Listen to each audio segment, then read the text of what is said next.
informative and contains my opinion and understanding of the subject matter. Viewer discretion is advised. Hi, guys. How is everyone? Welcome in, come on in. How is everyone's Thanksgiving? You're all here, so I'm assuming everyone was well behaved. Adrenaline rush. Yes, thank you for being here, Sarah and Harlot and Tom's here and Cuff You. And oh, look, a squirrel. Oh, look at that. All of my girls are here. I love you guys. Thank you so much for being here. My guys and girls. I didn't just mean my girls. Okay. So, as people come in, I just want to say, hope everybody had a happy Thanksgiving again. And I put together a slideshow. I have to start putting more like time into the look of the slide. I'm always so like focused on getting the information on the slide and the right information on the slide that I'll look at it afterwards and I'm like, that's not the prettiest slide, but that's okay. I'll get better as I go along. Hi, DDWM. Hey, everyone. Welcome in. So as you guys come in, I am going to start to share my PowerPoint. Let's get this started, you guys. Ooh.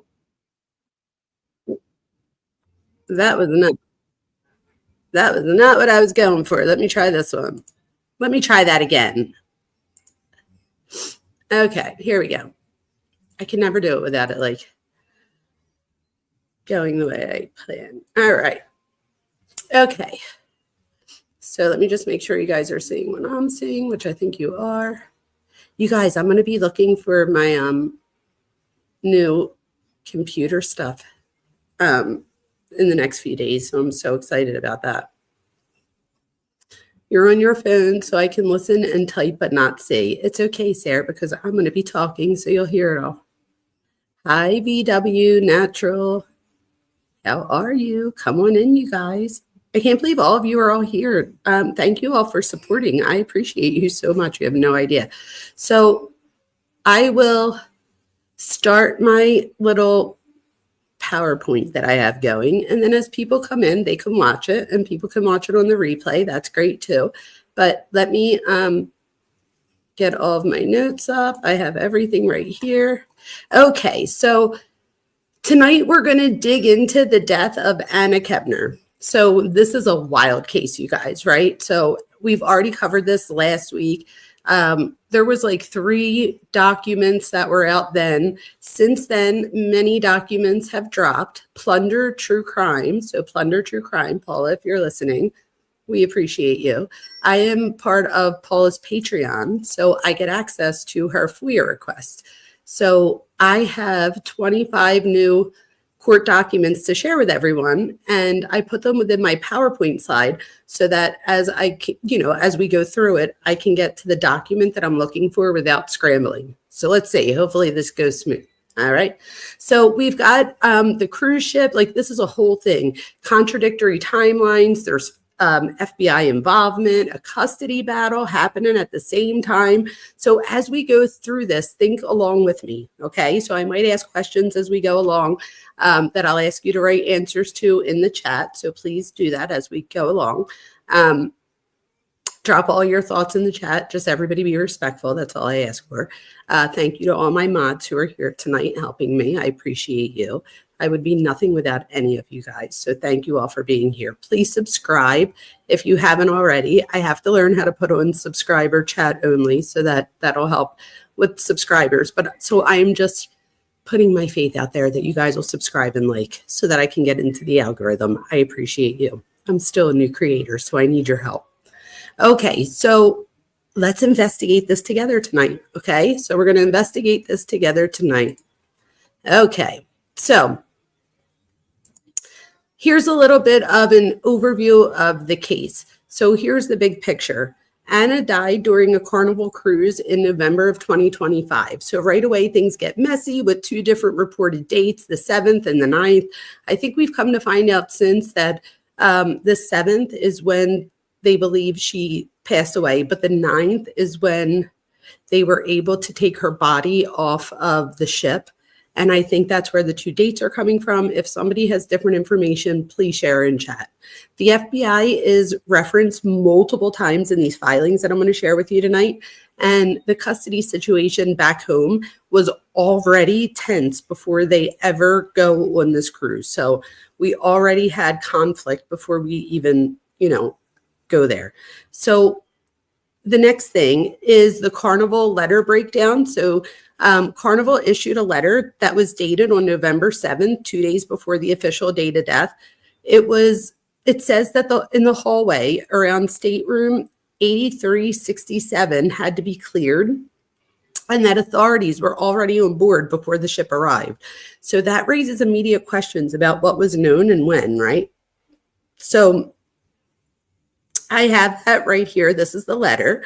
So it says, Stateroom 8367, it's by Carnival Cruise Line, and it's dated November 7, 2025. So we have made arrangements for you to have priority debarking on tomorrow morning. Authorities will be joining the ship first thing upon arrival to complete an investigation. And in the area of your hallway, it will be noisy and disruptive. So we kindly ask that you get out of your stateroom by 7 a.m. We will have breakfast for you. Mediterranean DR Annex. And then it says, our team will escort you off the ship ahead of other guests. So I have questions about this, you guys.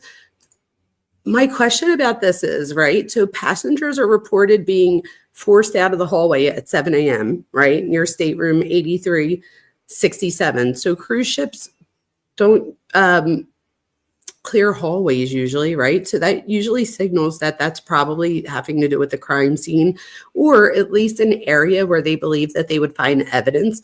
So my question with that is, if they think that this area is important enough to investigate, are they contaminating the scene by letting people stay in that, in their rooms in that hallway until 7 a.m.? So what do you guys think about that? I didn't love that when I heard that. So I'll check in a few minutes to see what you guys are saying. But in the next slide talks about stateroom 8367. So this was a location near the incident. So it was a location near the incident, and it suggests search, evidence collection, or containment of some sort of evidence, which again could be contaminated or disrupted if somebody even accidentally, touches something, walks over something. You guys know what can happen. But should they have tied off this area? And I mean, then again, do they have CSI people on, what I mean, on the boat? No, I doubt it. So could that have been it? Did they not have other places on the ship that they could have put the people in these rooms? I don't know. There's probably many reasons, but I just don't think that does any good for the investigation.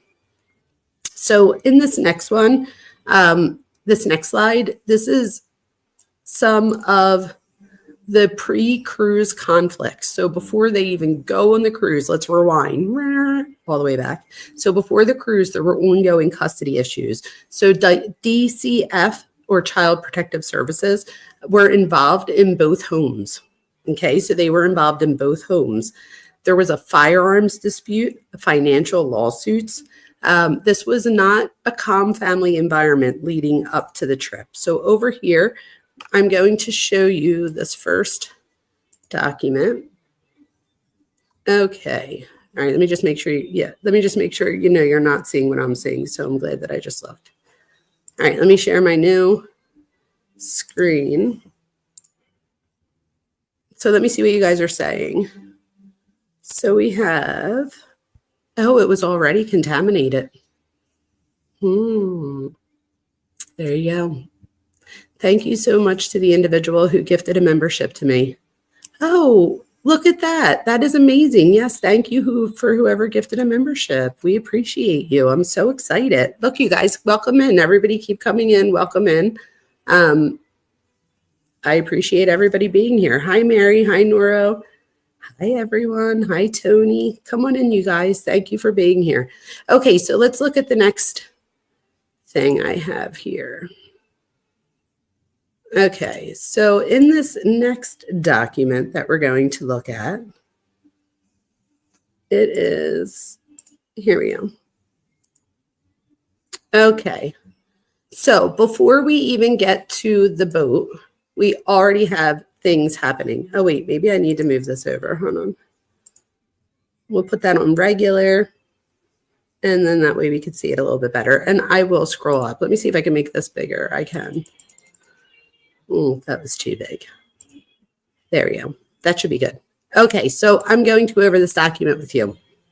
So this is the Department of Health Office of Vital Statistics, the state of Florida marriage record. Okay, so this is a marriage record for Chantel Taylor Hudson to Christopher Kepner. So this is all stuff pre-going on the cruise. So one of the things in the last live stream that I did, I don't know about everybody else, but I was a little bit confused because I didn't know if they were actually married yet, because I thought that it said Chantel was still married to her husband, and then the husband was making claims, calling Christopher, I forget what the word was, but it meant like a boyfriend type thing. So there was some confusion there, at least for me. So I wanted to make sure that I at least found the application to marry here. So they fill out the application to marry in Brevard, Florida, Brevard County, Florida. And then it shows here that they both signed off on it.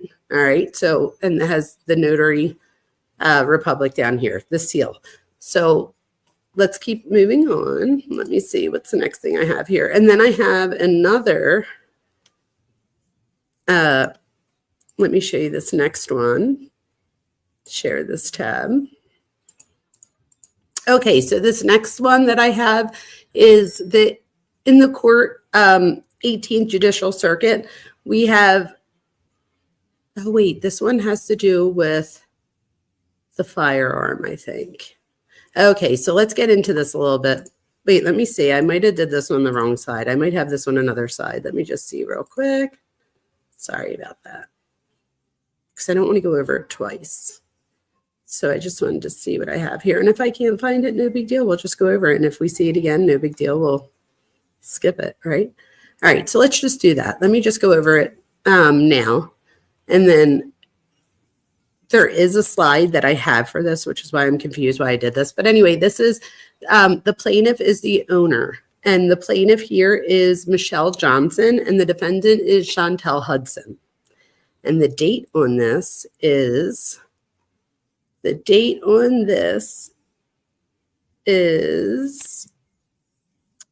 June 21st, 2024.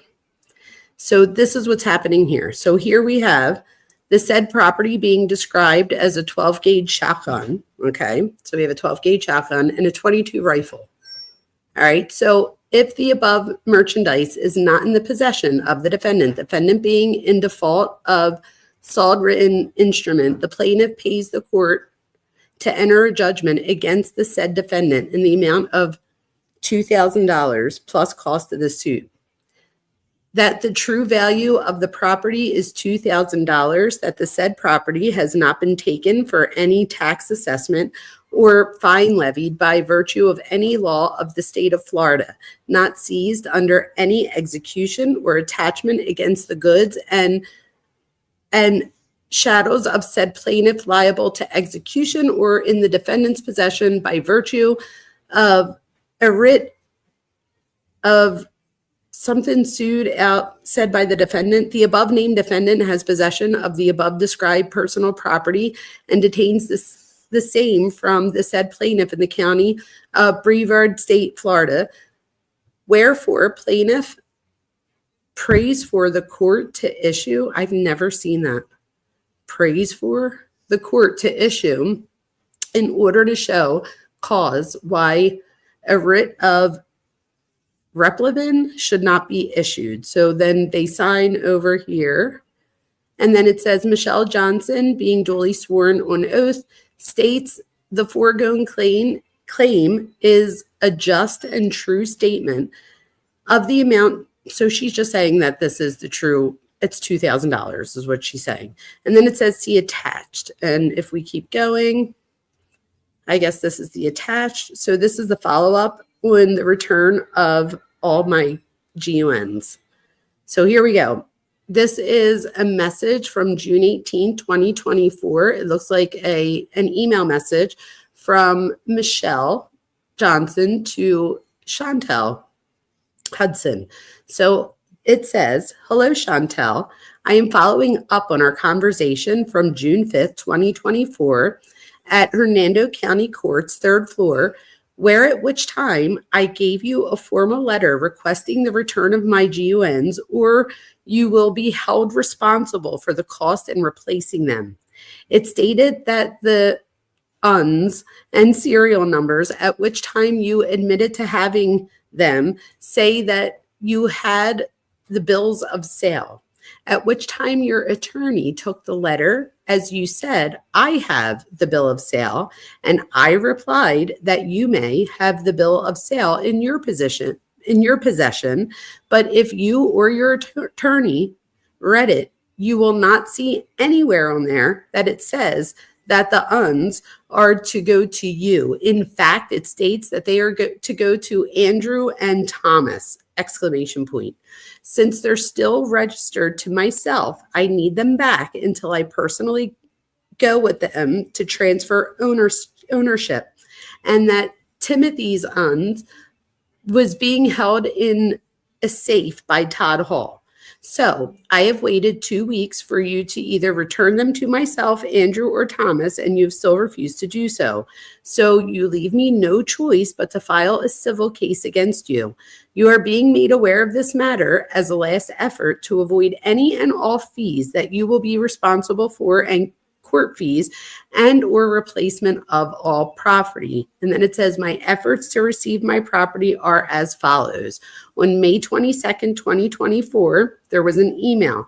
May 25th, 2024, there was a certified copy of the email and letter for request with the bills of sale to Thomas Andrew Hudson, and that Timothy's UN was being held in the safe by Todd Hall once again. On June 4th, 2024, another email requesting to either bring them with you to Hernando Sheriff Office or to the courthouse on the June 5th court date we have scheduled. And then it says, on June 5th, after you still did not return my property, I went downstairs to get the request to return property letter to issue to you in person, which I did as your attorney was witness to this along with Chris and Sam. On June 18, 2024, I emailed this email once again requesting you to do the right thing and return or replace the value to replace all of my property. And then it is, let me get out of that. I don't want to put anybody's information out there, but that was from Michelle Johnson. And then it just says that this official notice to make it known that you are unlawfully in possession of the following property, and it's the 12 gauge and the 22. And then it says that I demand that you return the property immediately. You do not have the right to keep my property, and you are legally required to return it at your expense. If there is no response to this letter, all legal rights will be explored, including but not limited to legal proceedings necessary to recover the property. As already mentioned, this demand letter for personal property serves as an official notice to you and may be tendered in court as evidence of your failure to return the property. If legal action is to occur to resolve this matter, it may involve having you pay attorney's fees. That could get expensive. It is in the best interest of all parties to resolve this matter as soon as possible. Excuse me. And then here goes the list here. And it says, Chantel has them. I need to get them. This looks like it was written on a piece of like loose leaf paper. It actually looks like it was in a copybook. If you look here, this is June 21st, 2024 still. It's still the same document. I don't know that it was written on that date. This is just in the evidence. And it says, I, Michelle Hall, gift my,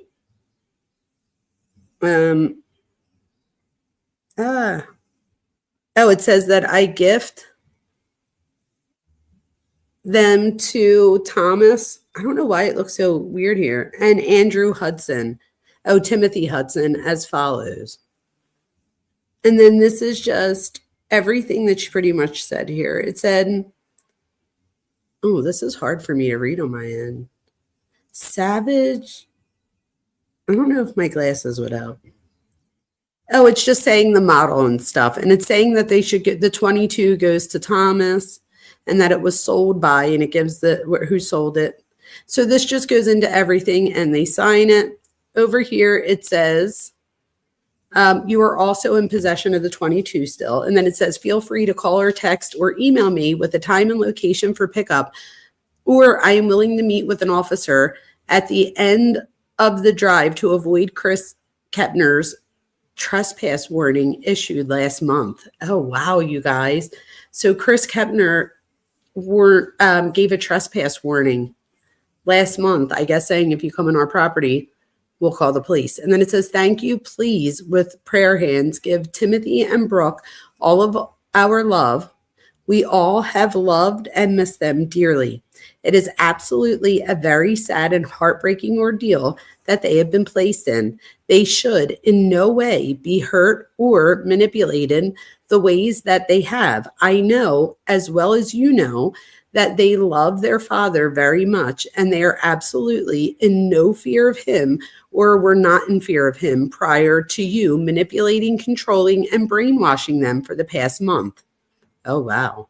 It's devastating and upsetting. Please stop, step back and look at what's best for these kids. They need their family. I don't understand why you feel displacing them from their family, displacing them from friends, school, everything they love and knew is helpful to them, when clearly it has done nothing but damage them. I pray everyone gets help, including yourself.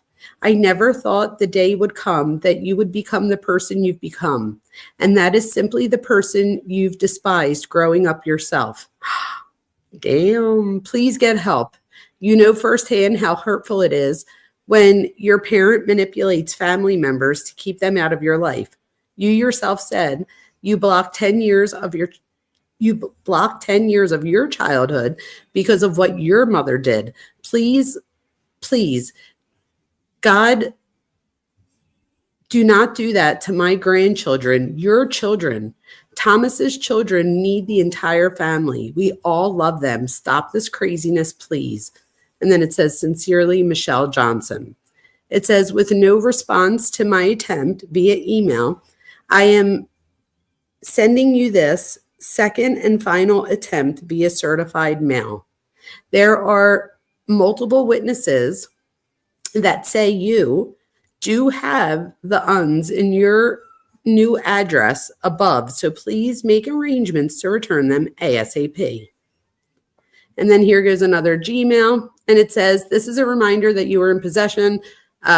For being in possession of my stolen property, I have multiple witnesses that you do have them. I'm requesting that you bring them tomorrow with you to court and hand them over at the courthouse, or we can meet at the sheriff's office before court.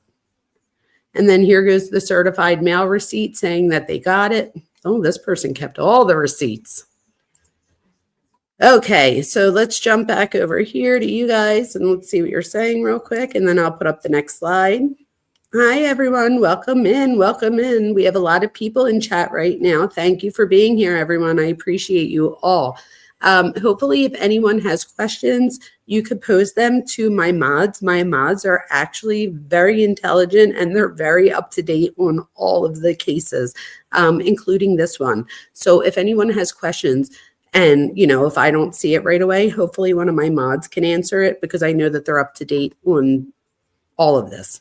So let's share my next screen. Ready? So next we are going to share. Here we go. So we're going to put back up our PowerPoint and we are going to take it to the next PowerPoint slide. So our next slide talks about the timeline in cruise week. And remember, all of this is going to come together. So that was just some of the things that were happening before they even go to their cruise, right? And now, during the cruise week, we're going to look at what was happening. So during that time, there were court filings described concerning behaviors and events leading up to the cabin being locked down. Something triggered law enforcement before the ship even docked, which is highly unusual. Let me say that again. Something triggered law enforcement before the ship even docked, which is highly unusual. Okay, so let me show you what I have here. The next part we have, unfortunately, is the death certificate. So the location of the death we're going to see is listed as unknown. Maritime deaths require precise logs, and then it says cremation was approved rapidly. So what do you guys think about that? That cremation was approved rapidly.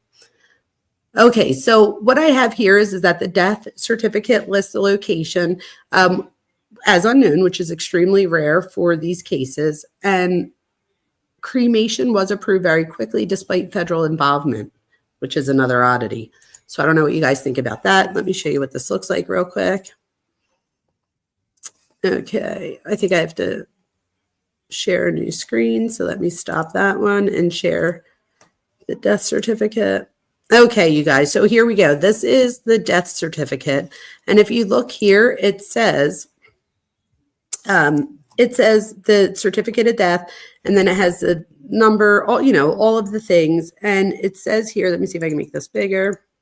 We have some things redacted, of course, the residence, education, high school graduate or GED completed, ever in the U.S. Armed Forces, no. And then it says never married. And then it lists the father's name is Christopher Kepner and the mother's name is Heather Wright. And then, let me keep going. I don't want to put any of that out there. But anyway, so this is the death certificate. Let me see. I don't want to get in trouble for adding anything. So let me just take this down for 1 second. And I just want to look at it real quick just to see if it says on there. It just says surviving spouse. Oh, sorry. It's my little bestie. It's my niece, Natalie. She's so cute. Okay, let's see what we have here. It says informant, funeral facility, and place of disposition information. And then it just says method of disposition, cremation. And then this is from the Associate Medical Examiner on November 21st, 2025. And it gives their name and their license number. And it says time of death, 11/17. 11/17 is what they have as the time of death, which I think is very, very, very specific. What do you guys think about that? It's very specific, right? And the only thing I could think of, and tell me if you guys think of something different, but I'm just thinking that they must know from videos and stuff when it was, and from like the cards that you have to put in to get into your room. I'm sure that's another way that they've done this timeline. So let me show you my next slide here. Let's show you. Okay, here we go.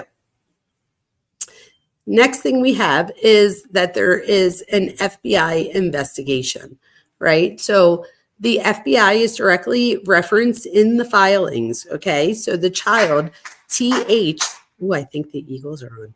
TH is listed as a subject, meaning investigators believe that the child had direct knowledge of the incident. Okay, so I'll say that again. The child, TH, so I forget if it's Tim, I forget his first name, but it's Hudson, is listed as a subject, meaning the investigators believe that the child had direct knowledge of the incident. Okay, there was a gag order, you guys, to prevent discussion of this case. So let's go into the gag order a little bit more, and let me tell you a little bit about that.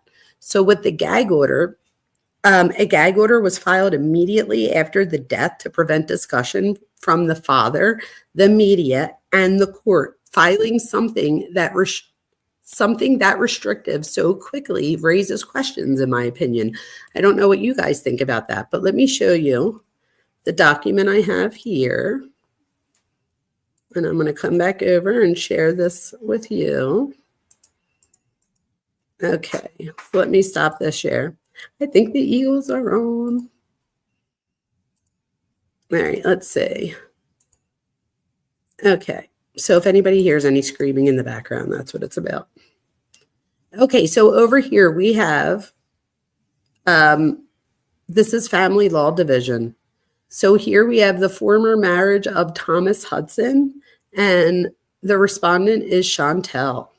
So it says that the respondent, the mother's motion for non-dissemination order comes now. The respondent mother, Chantel Hudson, who hereby files this motion for non-dissemination order, and would state as follows: the undersigned counsel is the attorney of record. There is, in fact, 2 minor children of the parties, TH, a male child born in 2009, and BH, a female child born in 2016.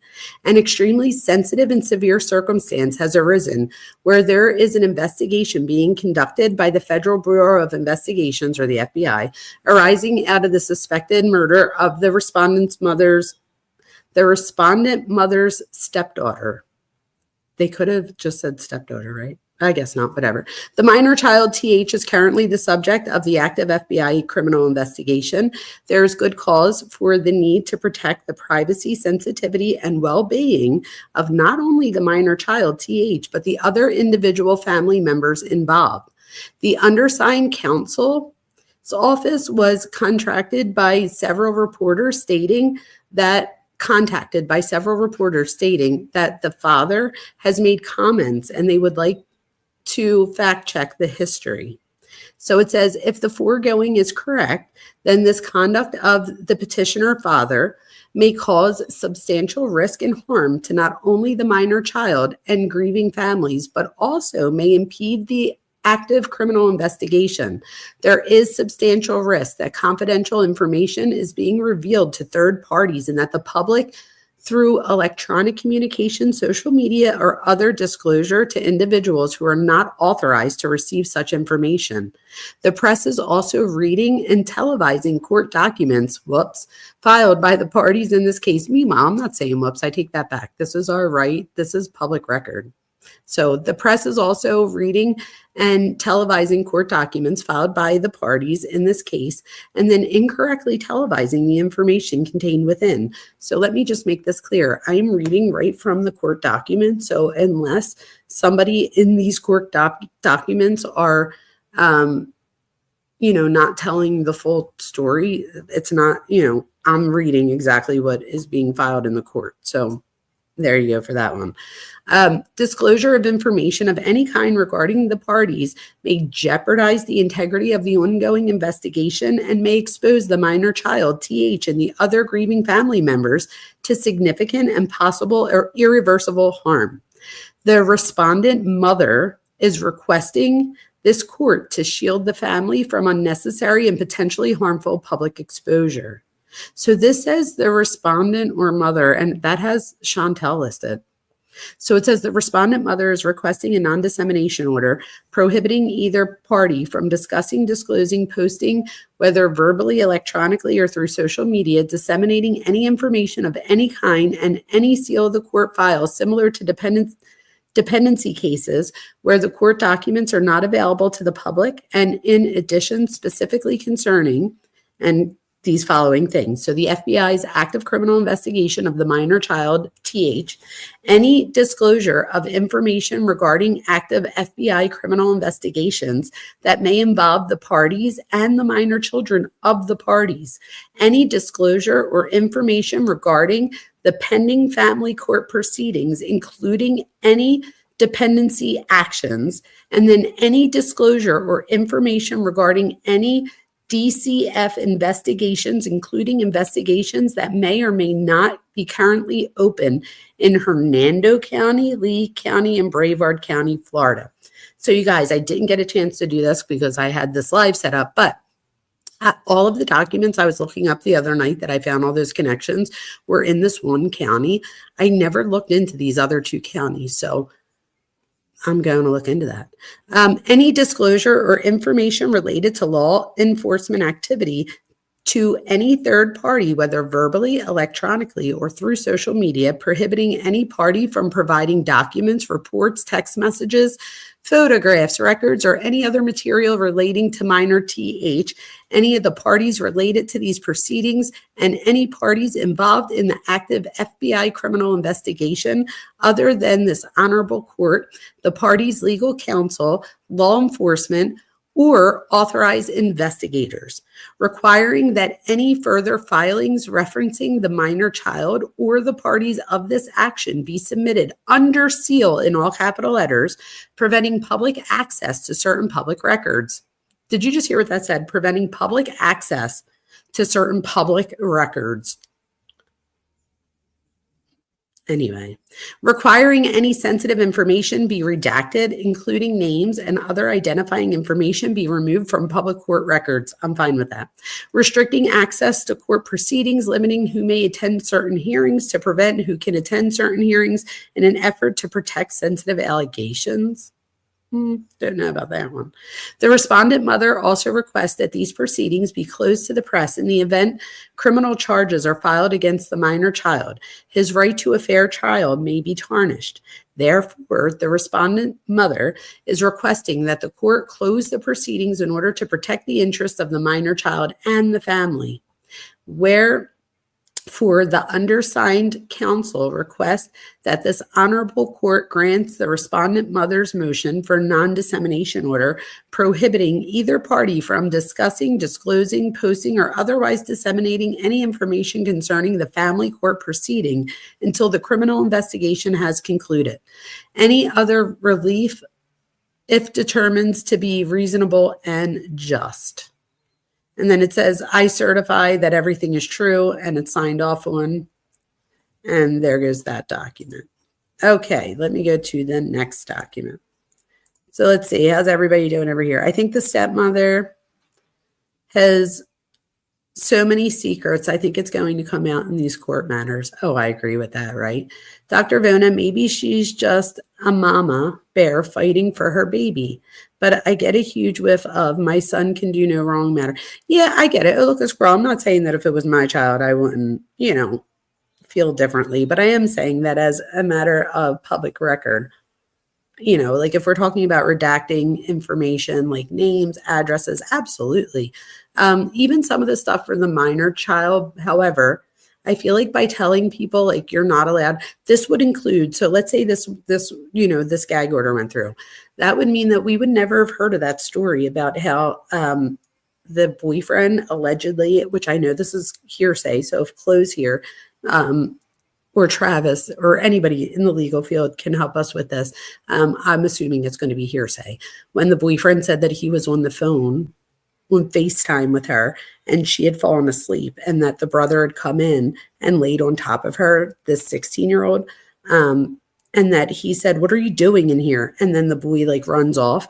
So I wonder what's going to come of that, right? Hi, Barbara Hall.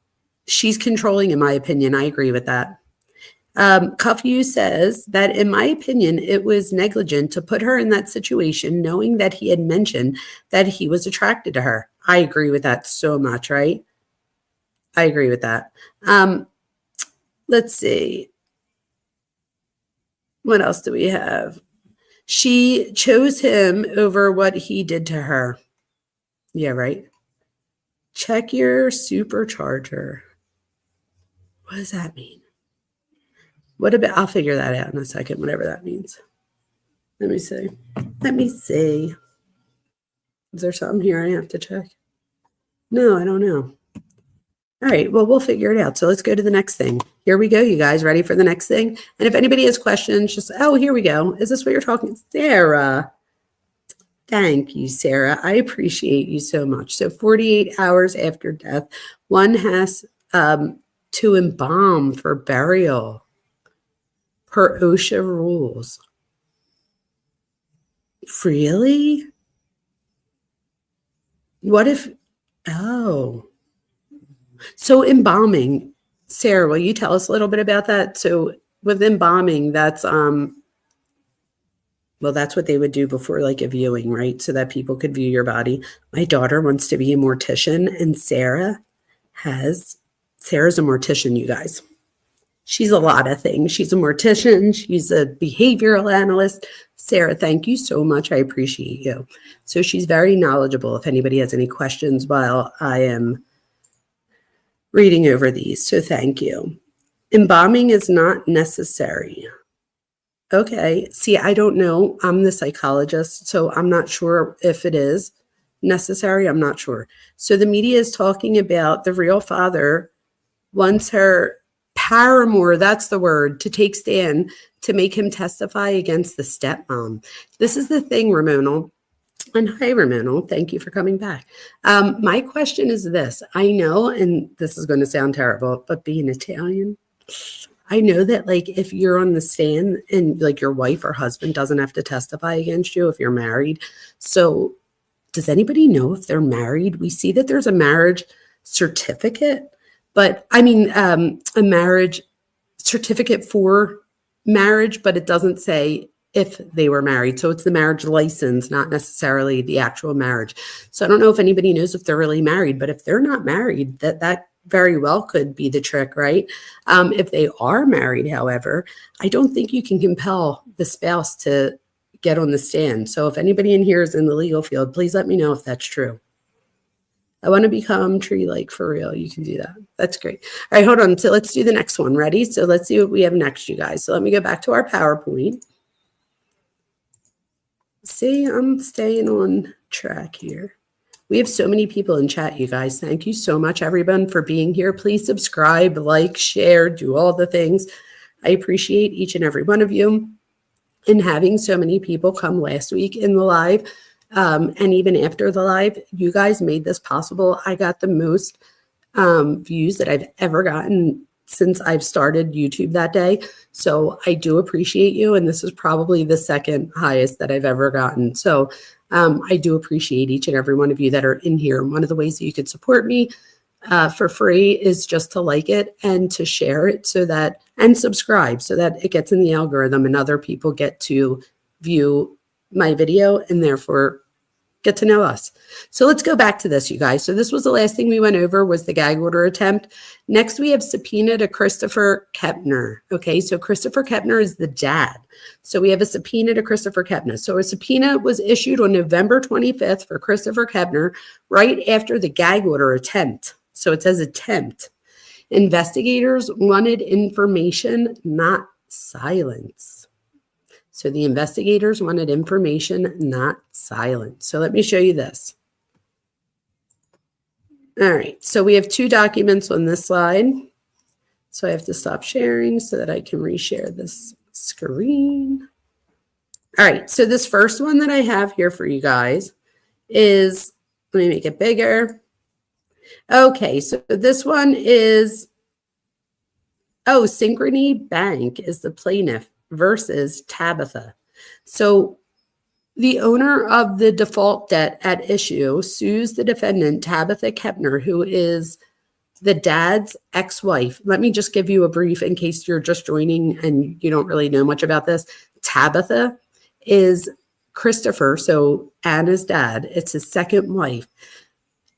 From the investigation I did last week, I come to find that he has an SA charge that was dropped from years prior from a woman who I was able to then look up and found that this woman is the mother of Tabitha, and that Tabitha wound up being his 15-year-old babysitter of Anna at the time, who he then goes on to have an affair with.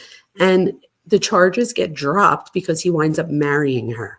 Okay, so I guess as she turns 16, in some states you can, go ahead, and some states you need parental, you need your parents' permission. Whatever the case may be, they got it dropped, and they married for a long time. They had 2 children together, and I believe from what I was able to find, Anna appreciated her or looked at her as a mother-like figure because that's who happened to be in her life for a long time. So going back to this, Tabitha, the second wife, it says that this action is within the jurisdictional limits of this court. Defendants are residents of the county. All conditions precedent have occurred. Before institution of this action, plaintiff and defendant had business transactions between them, and on 12/25, so Christmas of 2024, they agreed to the resulting balance for account number ending in blah, blah, blah. Plaintiff rendered a statement of it to the defendant, and the defendant did not object to the statement. So the defendant owes the plaintiff $5,707.41 since 12/25/2024 on the account. Wherefore, the plaintiff's demand judgment for $5,707.41 court cost and any other relief this court may deem just and proper against the defendants. And then it's, I don't want to show that. So this is just their card. Yeah, I don't want to. So this is what I'm going to do. I'm going to go over here and I'm going to stop this just to see if there is anything here that I would have wanted to read without like exposing their stuff. So it just says that their previous balance, it's just showing you the receipt. So it's saying that the new balance is $5,699. So there was $124.96 interest, which I'll get you all the time, right? And it's $609 over the limit. Okay. And the total minimum payment due was $1,252 by the 19th of 2024. And I always get like wowed by at the bottom how they have to put, if you pay only the minimum payment, it would take 17 years and you would end up paying an estimated total of $14,300 if you paid only the minimum payment. Could you imagine? Crazy. Anyway, so now going back to the next one, let me share this next one with you guys. All right, share screen. So this next one we have for you, or that I have for you here, is, okay, this one's a little bit longer, so let's see what this has to do with. So this is the marriage of Tabitha Kepner versus the respondent Christopher Purcell Kepner. So this is a petition for dissolution of marriage. So the other night, last week when I came on here, I had all of the documents that said that there was this document out there, but now we have the actual document so we could read through them. So we knew that this existed last week, but I didn't have the actual document so that we could read through it. So let me read through this real quick with you guys. So it says that the petitioner Tabitha Kepner, by and through the undersigned attorney, and files a petition for dissolution of marriage, and in support thereof would state as follows. This is an action for dissolution of the bonds of marriage between the petitioner Tabitha Kepner and the respondent Christopher Purcell Kepner. Both parties are over the age of 18, and neither is nor has been within a period of 30 days immediately prior to the date of the filing of this action in the military of the United States as defined by the amended Soldiers and Sailors Relief Act of 1940. Neither party is mentally incompetent. The petitioner has been a resident of Florida for more than 6 months before the filing of this petition for dissolution of marriage. The marriage of the parties is irretrievably broken. The parties were married to each other on May 28, 2011 in Titusville, Brevard County, Florida. There have been 2 minor children born to the parties. The subject of this action, to wit, CDK, was born on September 22nd, 2011. Oh, wait, when were they married? May. So they were married in May, and in September they have their first child. So she was pregnant before then. And then KMK was born on May 31st, 2016. So just 5 years later. There's no additional children expected, and the wife is not now pregnant. There were no children adopted by the parties, nor are there any pending adoption actions by either of the parties. The present address, oh wait, I don't want to put the address. Okay, we're going to skip the address. And then it says, other litigation concerning the custody of the minor children in the state has no information of any custody proceeding concerning the children pending in a court of this or any other state. The petitioner knows of no person not a party to this action who has physical custody of the child or claims to have custody of or visitation rights with respect to the children. Further, the petitioner acknowledges that she has a continuing duty to advise the court of any custody, visitation, or time-sharing, child support, or guardianship proceedings, including the dissolution of marriage, separate maintenance, child neglect, or dependency concerning the children in this state or in any other state about which information is obtained during the proceeding. At the time of the filing of this petition, there is an ongoing investigation by the Department of Child and Families in Brevard County. The petitioner is without knowledge of whether a case has been opened involving that investigation. The petitioner is seeking an order establishing a parenting and time-sharing plan which would allow the children to reside solely or primarily with the petitioner, and which would allow the respondent to spend substantial supervised time with the children, so supervised, both temporarily and permanent. The petitioner is requesting that the court establish a parenting plan for the minor children that, at minimum, describes in adequate detail of how the parties will share and be responsible for the daily tasks associated with the upbringing of the minor child. The time-sharing schedule specifying the time-sharing that the child will share with each parent, a designation of which parent will be responsible for health care, school-related matters, and other activities, and all forms of communication the parties will utilize to communicate with each other and with the minor child, both temporarily and permanent. It is in the children's best interest that they have contact with both parents. The petitioner is seeking an order establishing sharing between the parents, but which grants the petitioner majority time sharing and that contact with the respondent be supervised. I wonder if that has something to do with that CPS investing or, alleged CPS claim that they're talking about right before. The respondent has a history. The respondent, so this is the dad, Christopher, has a history of physical and mental abuse towards the minor children and towards the petitioner. It would be detrimental to the children to have unsupervised time sharing with the respondent. The respondent has a history of abuse towards minor children and towards the petitioner. It would be a detriment for the child for the parties to have shared parental responsibility. Therefore, the petitioner is seeking sole parental responsibility.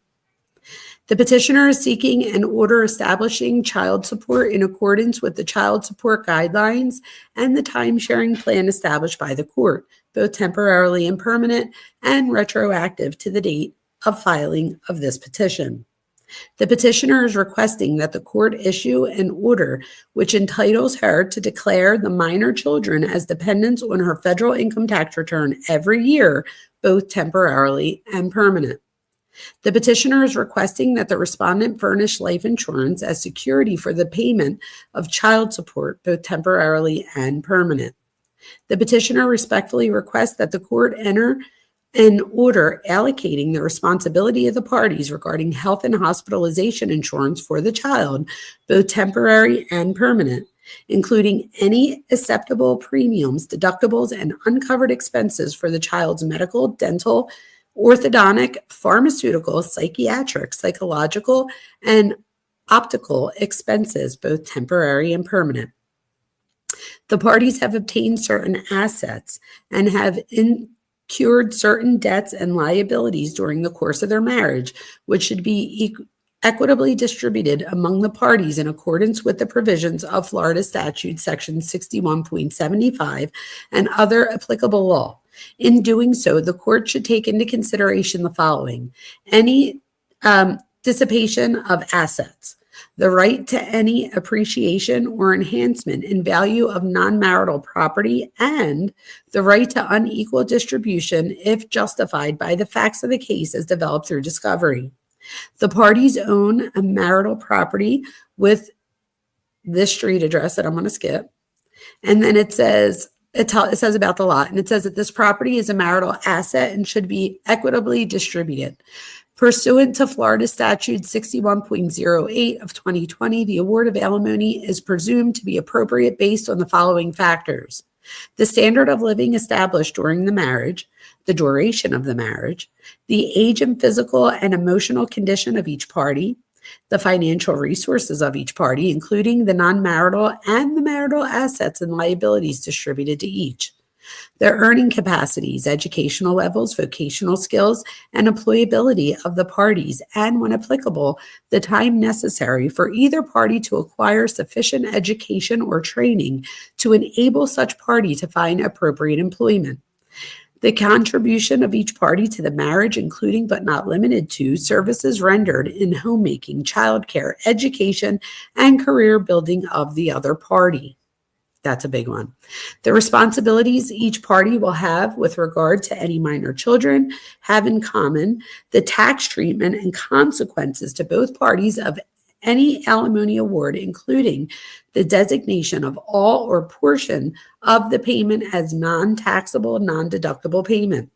All sources of income available to either party include income available to either party through investments of any asset held by that party, any other factor necessary to do equity and justice between the parties pursuant to Florida Statute 6108 of 2020. This marriage is considered a moderate term marriage. What does that mean? Oh, I guess like in the length. The petitioner has the need and the respondent has the commensurate ability to contribute to the petitioner's support. As a result of the length of the marriage, disparity in the parties' incomes and earning potentials, established standard of living, and the financial resources available to the parties, the petitioner needs and seeks alimony, including permanent, periodic, durationable, rehabilitative, bridge the gap, and/or lump sum. The petitioner currently has exclusive use and possession of a vehicle and is in need of temporary and permanent exclusive use and possession of said vehicle. The respondent currently has exclusive use and possession of a vehicle and is in need of temporary. Why is it said it the same thing? It's just, it says the respondent. So the first one says the petitioner has exclusive use, and the second one says the respondent. A notice of Social Security number has been or will be filed with this action. A financial affidavit for the petitioner, Tabitha L. Kepner, has been or will be filed with this action. The standing temporary domestic relations order, administrative order number 13-38-B, is incorporated by reference into this petition for dissolution of marriage. The petitioner has been required to hire this Esquire name here and has agreed to pay him reasonable fees and costs for his representation in the present case. The petitioner has the need and the respondent has the commensurate ability to contribute towards the petitioner attorney fees and costs. The petitioner is seeking an order for attorney's fees should the court find that the conduct of the respondent has or does generate unnecessary, vexatious, what is all this? Recalcitrant or fruitless litigation, both temporary and permanent. Do you guys have that same thing on there? It looks like part of the words are redacted, which is why I didn't know which. It's like weird over here. It would be unjust for the court to delay the entry of, and this part I also can't see on my end. It's probably my stupid computer. Sorry, I shouldn't have said that. Here we go. I can see it now. It says, I'm sorry, I don't know what just happened. It would be unjust for the court to delay the entry of a final judgment of dissolution of marriage in the present case. Therefore, the petitioner requests that the court enter a final judgment of dissolution of marriage as soon as it's appropriate. Then it says the petitioner respectfully requests that the honorable court enter a final judgment which finds the marriage to be irretrievably broken and dissolving the bonds of the marriage between the parties hereto. Establishes a parenting plan for the minor children that at minimum describes in adequate detail how the parties will share. No, I can't see this next part. Wait, hold on. Let me see if I get it this way.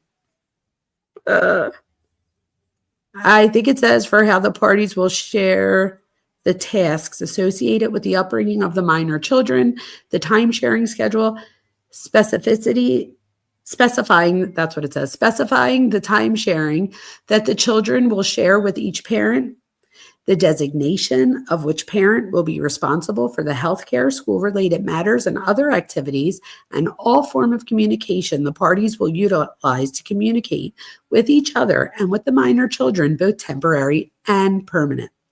Awarding the petitioner majority time sharing with the respondent having substantial supervised time sharing, awarding. So this is just going over what they just said pretty much with the bridge the gap, the tax payment, and then they sign off on this. So I'm not going to continue that because it literally says exactly what we just went over. Okay, so I went over that one. So let me go to the next one. I don't know how many more I have, you guys, but I have a couple more here. Let's see. What do we have here? Okay, vexatious. Thank you, Travis. And recalcitrant. Did I say that right? Vexatious and Travis, do you remember what was it? The uvula? That was funny. That's funny. Travis, I did have a question for you earlier. If the boyfriend, so if her ex-boyfriend, he said that he was on the phone with her and like she falls asleep on FaceTime and that he witnesses this 16-year-old get on top of her, not during this, but before, like when they were dating, I think it was like within 6 months before this. And he said, he was like, what the hell are you doing in here? And the boy like runs off. Is that hearsay? I'm thinking it is. I'm learning. But would that be hearsay even though he saw it with his own eyes? I'm trying to learn hearsay. So Christopher, Anna's dad seems getting into a relationship too fast without knowing the women he shares his life with, which I believe is very dangerous for everyone. Oh, isn't that the statement of the year? Oh, wait, so it's recalcitrant. Is that it? Recalcitrant. I use big words all the time, and that one I haven't used yet. So there you go. There's a first time for everything. Let's see. Oh, hi, Eve. Welcome. Okay, so let me see what the next thing I have is so that we can get out of here at some point tonight. Hopefully I don't have too many more. Let's see what I got next. Okay, so next in my PowerPoint, this is, yes, we just went over that. Chantel's financial discrepancies. So Chantel's financial discrepancies and inconsistencies. So financial disclosures claim zero income while showing high expenses, especially for insurance. These inconsistencies appear across multiple cases. So we're going to see that. And then coming up, we're going to see custody changes. So in the 2023 parenting plan, it showed stability, but after the cruise and communication breakdowns, accusations increase and time sharing collapses. So we're going to see that too next. So let me show you this. There we go. That's next slide. Bye, Abe. Have fun. Love you. All right. Let me share this next screen. Okay, so this next screen that I have here is, let me make it bigger. Okay, thank you again for everybody. If you're coming in, please like, subscribe, share. I appreciate all of you. I couldn't be here tonight without all of you, and I acknowledge that, and I am so appreciative, so thank you. So this next one is going to be Ford Motor Credit Company is the plaintiff, and the defendant is Heather Wright. Oh, Kepner, a.k.a. Heather Marie Wright and Christopher Purcell Kepner. So this is the mom and dad of Anna. Okay, so it says, plaintiff herein does hereby acknowledge payment and satisfaction in full settlement and discharge of that certain final judgment, therefore entered in the above styled court, in that certain cause wherein Ford Motor Credit Company, LLC, a Delaware limited liability company, FKA Ford Motor Credit Company, It says a corporation, it keeps going on and it gives all of their stuff. And it says that a final judgment be recorded on June 5th, 2009 in official records in Orange County, Florida. Also being recorded on July 17, 2009, and it just keeps going. It says eyewitness whereof the undersigned has, okay, this is just showing, I think, okay, let me go to the next one. I apologize. This one's showing, it didn't have a lot of stuff in that one, so let me go to this one instead. So this next one we have, in Circuit Court of the 18, okay, so this is Brevard County.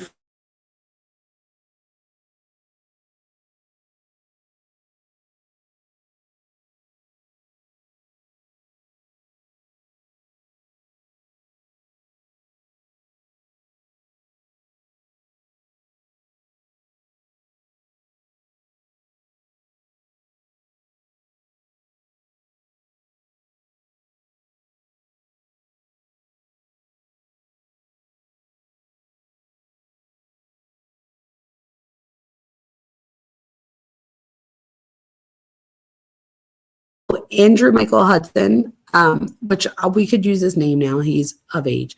Oh, hopefully nothing went out. It said my VPN is on. I don't know why it wasn't a minute ago. So hopefully we're all still here. Let's see.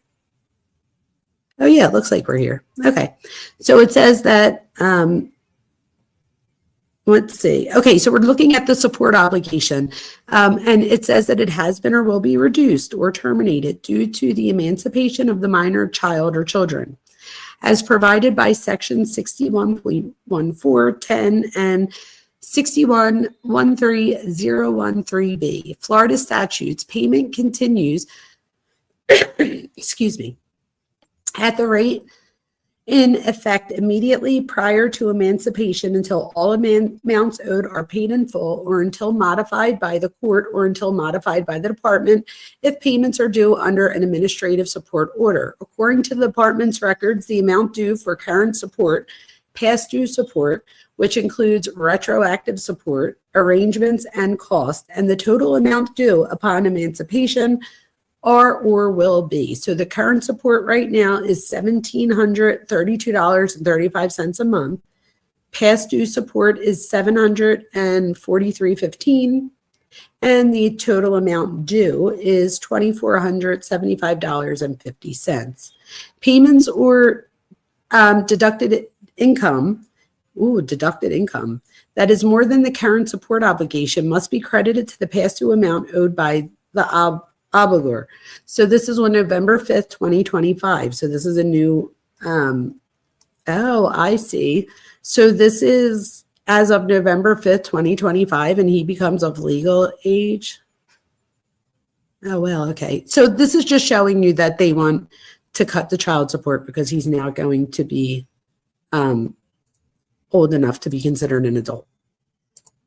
All right, let's see what I got next, you guys. So let's go to the next slide. What do I have on my next slide? Thank you all for being here. I really appreciate all of you. I think the Eagles are on. Does anybody know what the score is? I feel like a bad Eagles fan. Okay, so here we have this next slide is going to talk about those custody changes that I was telling you about before. So there's a few things here. So let's look at this. So this first one, let's look. I have to reshare. Okay, this next one is this is Thomas Hudson and Chantel Hudson. Mother's notice of filing copy of Florida driver's license. Comes now, respondent former wife Chantel Hudson hereby files this notice of filing a copy of her Florida driver's license for purposes of establishing her status as a resident of the state of Florida and that she has been a resident of the state of Florida for more than 6 months prior to the filing of the counter supplemental petition to modification and other relief. So there you go. So there goes the one. This shows you her driver's license. I don't want to put her info out there, so I'm going to go to the next one that I have. So this next document is All right, this one's a little bit long, so let's see what this is. So this is for the dissolution of marriage, and this was a temporary order between Thomas Hudson and Chantel, and this was filed on 1/25/2023. It says that it is ordered that no relocation of the children. So if you guys remember, we read the entire dissolution of marriage order a few minutes ago, and this is what they have to follow. So it says no relocation of children. Neither party may remove, cause to be removed, permit the removal of any minor children of the parties from their current residence without written agreement of both parties or an order of this court as followed by the Florida Statute 61.13001. Parenting, the safety, financial security, and well-being of the children involved in this case are the court's primary concern. It is the law, except in certain rare circumstances, that both parents will share parental responsibility for all minor children involved in this case. The law requires parents to share the child's time and to participate together in making all important decisions concerning the children. The court expects parents to put aside their feelings and to cooperate on all decisions involving the children. Oh, if only that would happen, right? Disposition of assets, so accounting. Neither party may conceal, damage, or dispose of any assets, whether marital or non-marital, and neither party may dissipate the value of an asset. For example, by adding a mortgage to real estate or by failing to take care of an asset. The parties may send their incomes in the ordinary course of their personal and family affairs, so they may spend their income. Neither party may conceal, hoard, or waste jointly owned funds, whether in the form of cash, bank accounts, or other liquid assets, except funds may be spent for the necessities of life. The use of funds or income after separation must be accounted for and justified as reasonable and necessary for the necessities of the parties or to preserve marital assets or pay marital debt. Both parties are accountable for all money or property in their possession during the marriage and after separation. As far as personal and business records and insurance, neither party may directly or indirectly conceal from the other or destroy any family records, business records, or any records of income, debt, or other obligations. Any insurance policies in effect at the time of the petition herein was filed may not be terminated, allowed to lapse, concealed, modified, borrowed against, pledged, or otherwise encumbered by either of the parties or at the direction of either party. All insurance policies of every kind may not be changed except by written agreement signed by the parties or order of the court. The party shall continue to pay all premiums on a timely basis unless there's written consent of both parties or an order of the court. Additional debt. Neither party will incur additional debt which would bind the other party nor tie up any assets except by written consent of the parties or order of this court. The parties are urged to temporarily stop using joint credit cards except for absolute necessities and only as a last resort. Neither party should make additional charges to joint credit cards. Joint credit cards may be used only for the necessities of life, and any party using a joint credit card after separation must be prepared to justify all charges as reasonable and necessary for necessities. Case management conferences. The parties are required to attend an initial case management with the case manager. The attorneys may also schedule case management conferences with the judge to enhance settlement or to discuss issues in the case. As far as mediation is encouraged early in the proceedings and required prior to settling the case for trial. If the parties wish to waive the mediation requirement due to domestic they must file a motion to waive and set for a hearing. Service and application of the order. The petitioner shall serve a copy of this order with a copy of the petition. This order is binding on the petitioner upon the filing of this action and shall become binding in the respondent upon service of the order. This order shall remain in effect until further order of the court. Any part of this order not changed by some later order remains in effect. The entire order will terminate once a final judgment is entered. So there you go. So then we have the standing court order for parenting in the cases with the minor child, which was revised 9/15/2011, which I don't know how much I read all of this because I feel like this was all updated. And then we saw that, but I guess we can skim it. So it just says that both parents must complete a parental education and family stabilization course. Both parties, therefore, are ordered to complete this course and to file their original certificate of completion. And then it says, it gives an internet link and a list of approved courses. And then it says the marriage of Thomas Hudson and Chantel Hudson. So it says this answer, waiver, and request for a copy of the final judgment of dissolution of marriage.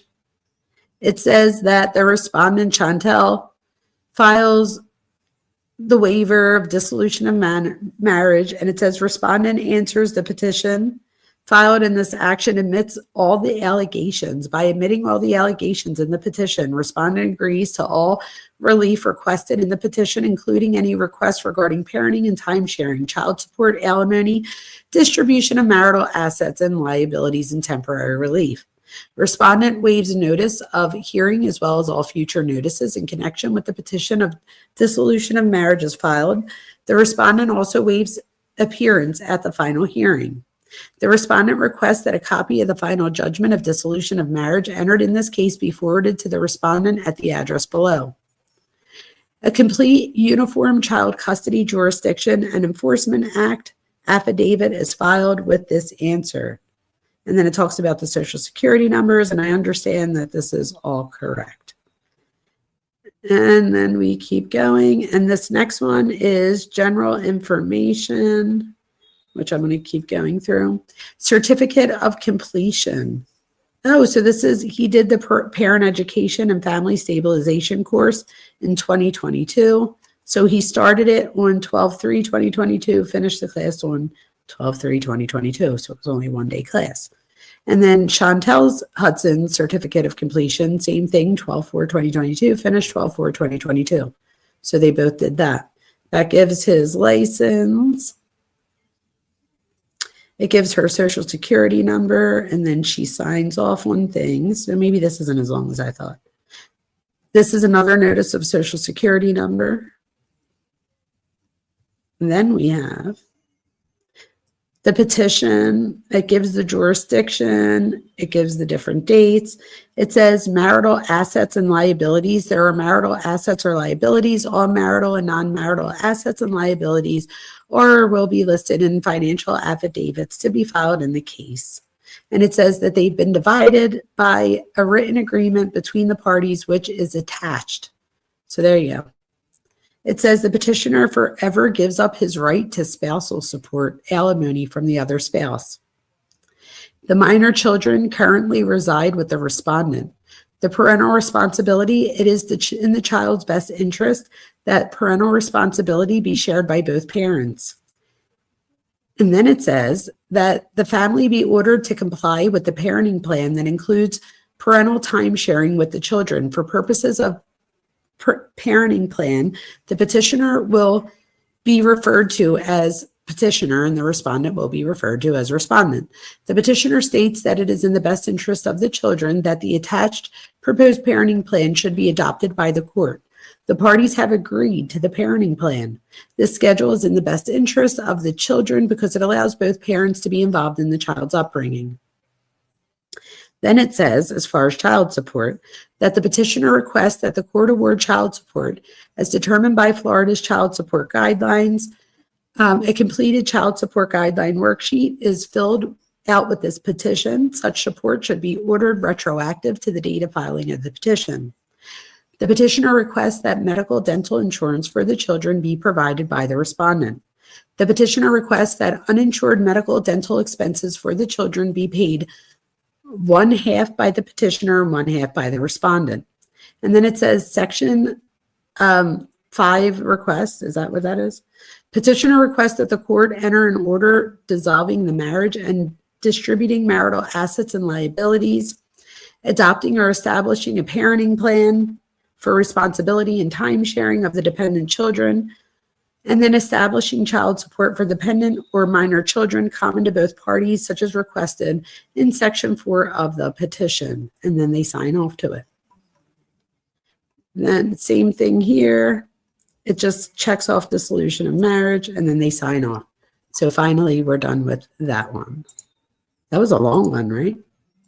All right, so let me come back here and stop this real quick, and let's see what you guys are saying.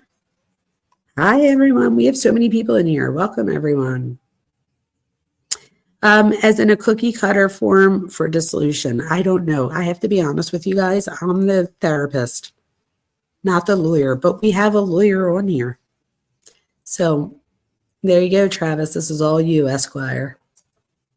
If you guys have questions about mental health, I'm your girl. But here we go. So she's on the petition now, which is the start. The final judgment was already covered. The final orders were pretty standard. That's why I went through that one pretty quickly. So let me share my next slide with you. I think we're getting there, you guys. I didn't realize how long this was. Jeez. But thank you guys for hanging out with me. Okay, so this next one, oh my gosh. What do we have here? And I could go over some of these a little bit quicker too. Let's see. So let's stop sharing this and I'll share the actual document. Okay, so this next document, if my computer lets me share it, there we go.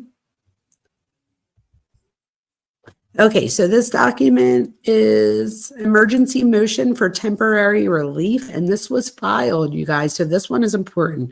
So this is Hudson versus Hudson, so Thomas versus Chantel, and this was e-filed on 11/17/2025. It's an emergency motion for temporary relief. Comes now the petitioner in the above styled cause, Thomas Hudson, by and through the undersigned attorney, moves this honorable court for temporary relief on an emergency basis and grounds, therefore does state that there are 2 remaining minor children that are subject to the action. And then it tells us about TH, whose date of birth was in 2009, and then BH, whose date of birth is in 2016. The oldest child of the parties reached age 18 while in the care of the petitioner. Oh, well, so there is an older child. The adult child of the parties alleged a violent altercation between himself, the mother, and her paramour that led him to reside with the petitioner. Okay, so their adult son, so not the 16-year-old, they have to have one that's 18 or older. He resides with the petitioner because he gets into a violent altercation. So not a verbal, a violent altercation between him, his mom, and Christopher, the dad of Anna. The party's 16-year-old child has been residing with the respondent. The respondent has denied the petitioner's time sharing with the remaining minor children. The respondent took the remaining minor children on a cruise with the stepchild of her paramour, so Anna. There was also a 14-year-old too, I believe. The 16-year-old child is now suspect in the death of the stepchild during the cruise. While released from custody, the 16-year-old child is residing with a third party. The parties were granted a final judgment of dissolution of marriage on February 21st, 2023 in Lee County, Florida, despite the parties residing during their marriage in Hernando County. An order ratifying joint stipulation to modify parenting time was entered on April 10, 2024 in Lee County, Florida. The joint stipulation to modify parenting time was made an order of the court. The petitioner was ordered to have parenting time with the children. The respondent is denying the petitioner parenting time with the 2 youngest children and has denied his ordered parenting time since her relocation. Oh, wow. So she relocates and now dad doesn't get to see his kids, even though he has a court order saying he should, is how I read that. Travis, tell me if I'm wrong. Okay. The respondent has willfully violated the orders of the court. The respondent is continuing to alienate the two youngest children from the petitioner. The parties' agreement regarding relocation was supposed to be reviewed at the end of the 2024-2025 school year. The 16-year-old's future has been put in jeopardy because the choices made by the respondent. The petitioner has not been allowed input into the children's lives, and his lack of involvement has negatively impacted the children. The youngest child is at immediate risk of abuse, abandonment, or neglect in the care of the respondent. The petitioner has retained the undersigned attorney and is duly indebted to the same for the reasonable fees, and then they sign off. But it says placing the youngest child in the care of the petitioner, addressing the placement of the 16-year-old child, awarding the father additional parenting time based upon the denial of parenting time, requiring that the parties cooperate with appropriate services for the minor children, and awarding the petitioner attorney's fees costs to be paid by the respondent. And this was submitted on the 17th day of November 2025. Okay, so then the next thing I have for you guys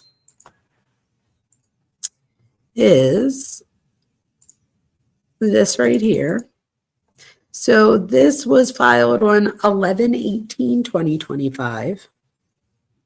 And this is the mother's response to the father's emergency motion. So we just read the father's emergency motion, and now we're getting the mother's response. I'm going to stop my video for a second so I could get a drink. And then that way I'm not drinking on the camera like a crazy. Oh my God, there's so many people in here. Hi, everyone. I appreciate you all so much. Maybe tonight we'll even get more than we did last time, which I can't believe. So thank you all for being here. I appreciate you. Okay, so we just heard Chantel's ex. So his name is Thomas Hudson. We just heard him. He files that emergency motion. Now, this is going to be Chantel's response to the father's emergency motion for temporary relief.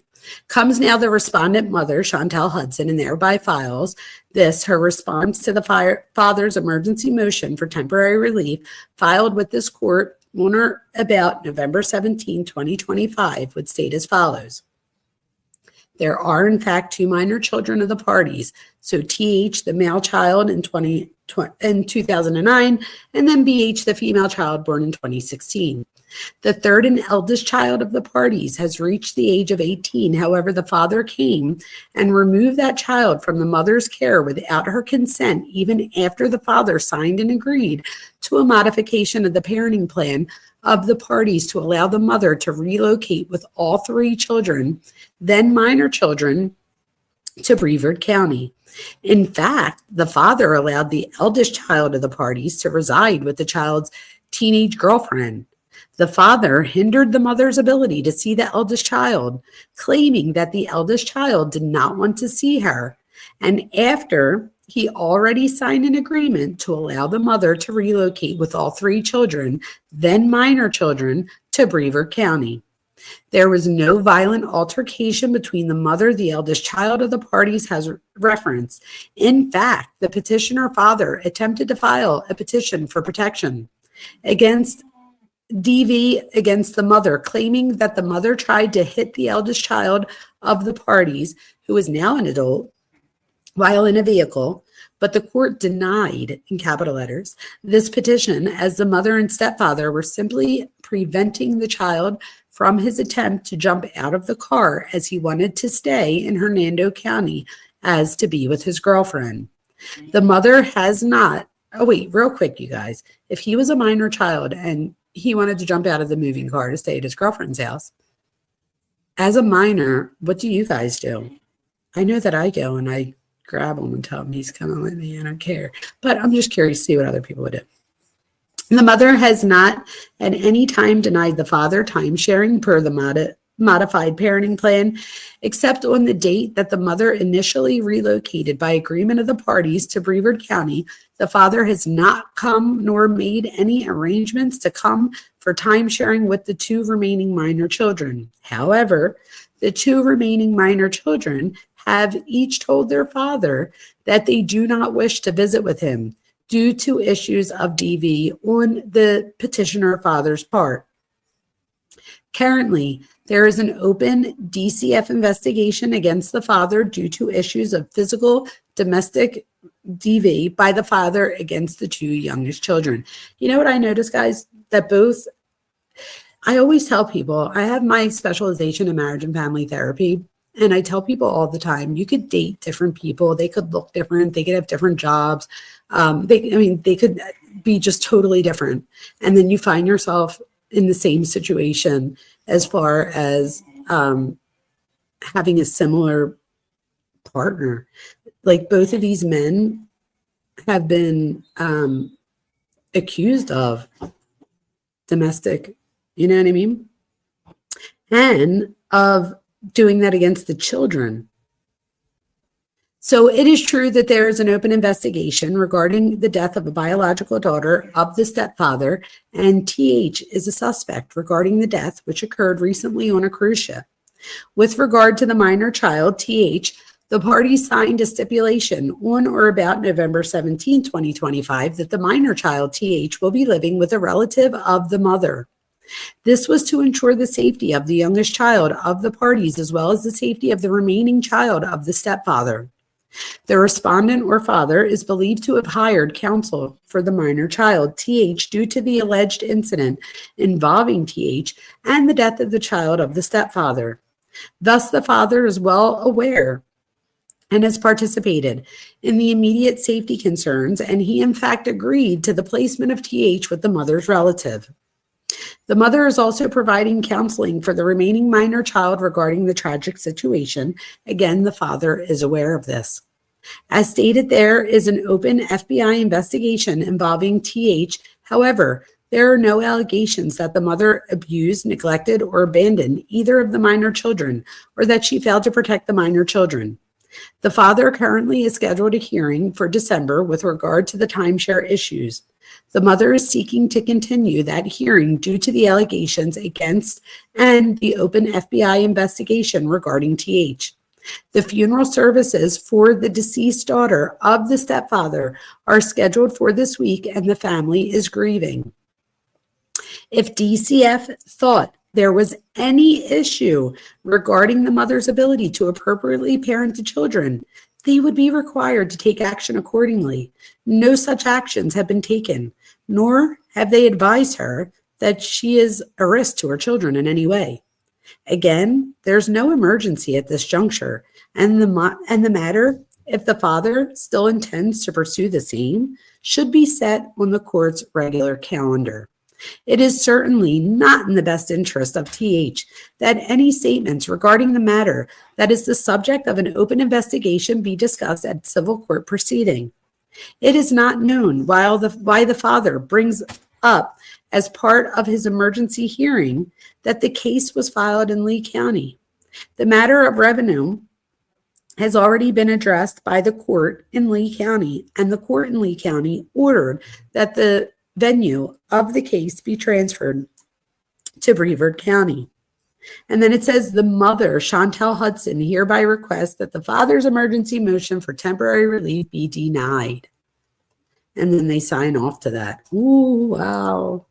All right, and then I have one more here. Let's see what this one is. Okay, so this one here I have says, it says, please take notice that on the 5th day of December 2025 at 9 a.m.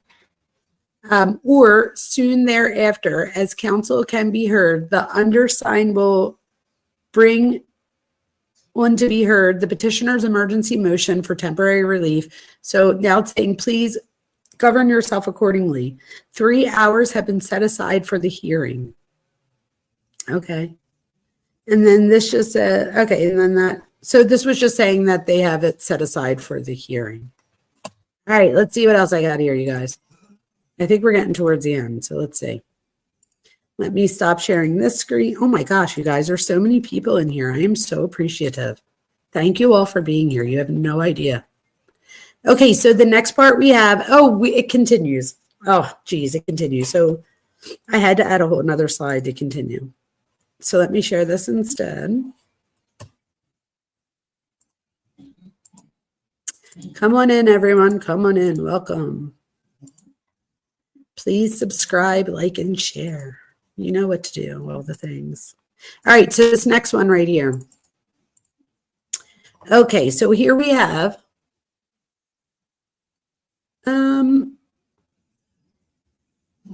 all right, this is, did I already read this? This is dissolution of marriage.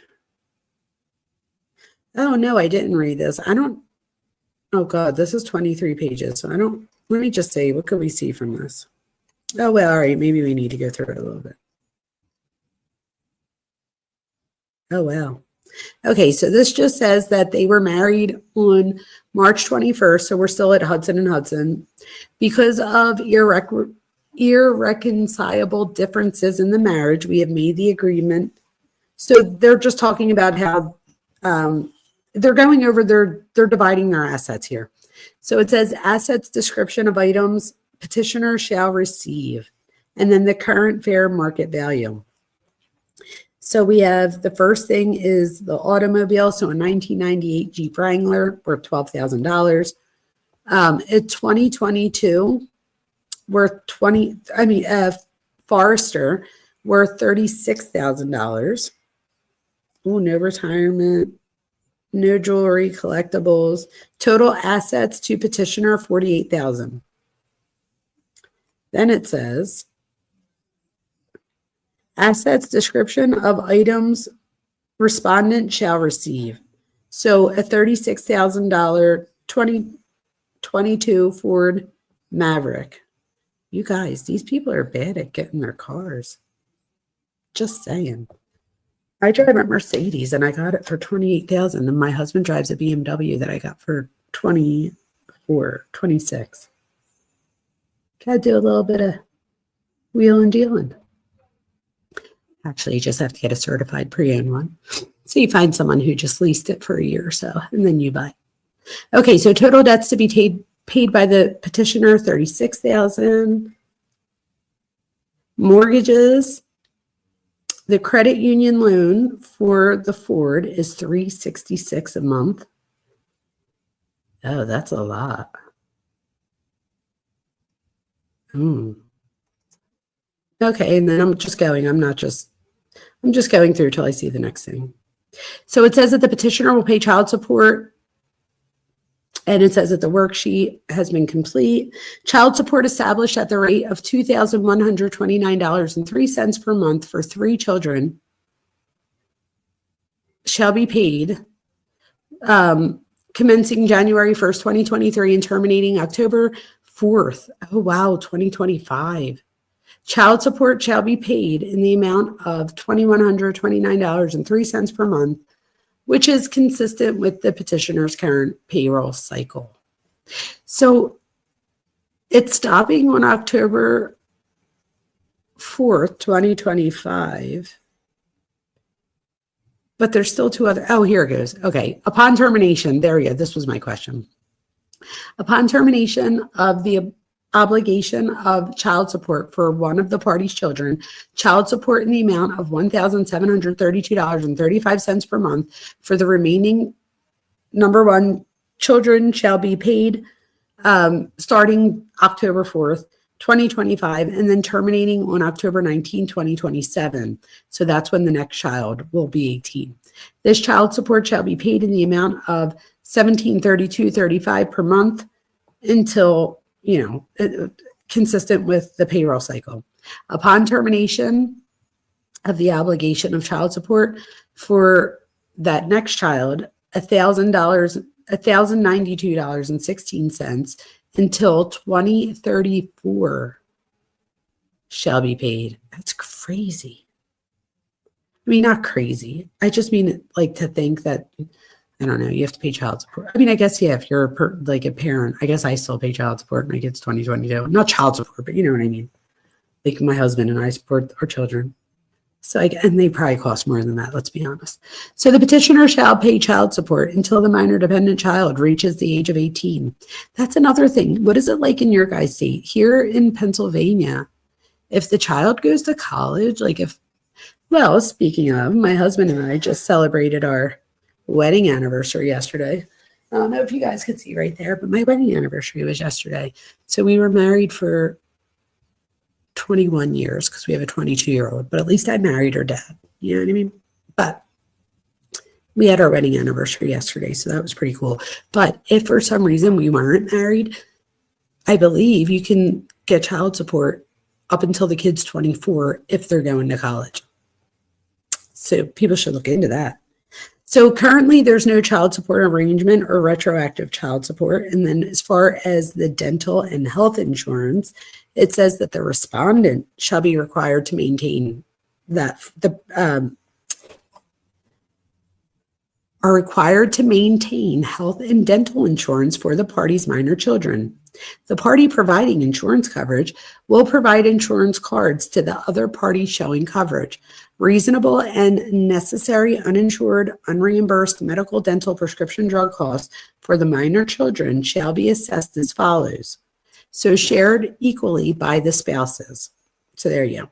As far as life insurance, the petitioner will maintain life insurance for the benefit of the party's minor children in the amount of $100,000 until the youngest child turns 18, becomes emancipated, marries, joins the armed services, or dies, God forbid. The IRS income tax exemptions. The assignment of any income tax exemption for the children are provided as follows. The mother shall claim Brooke every tax year. The father can claim Timothy every tax year. The party shall alternate Andrew with the father claiming him every odd tax year and the mother claiming him every even tax year. Party shall file taxes together for 2022 and the refund shall be split. The other parent will convey any applicable IRS forms regarding the income tax exemption. And then it says we have not agreed on the following issue. NA, meaning that they not applicable. They agreed on everything. So they have it signed there, all of that signed. It's just saying I certify. Okay, and then here we go.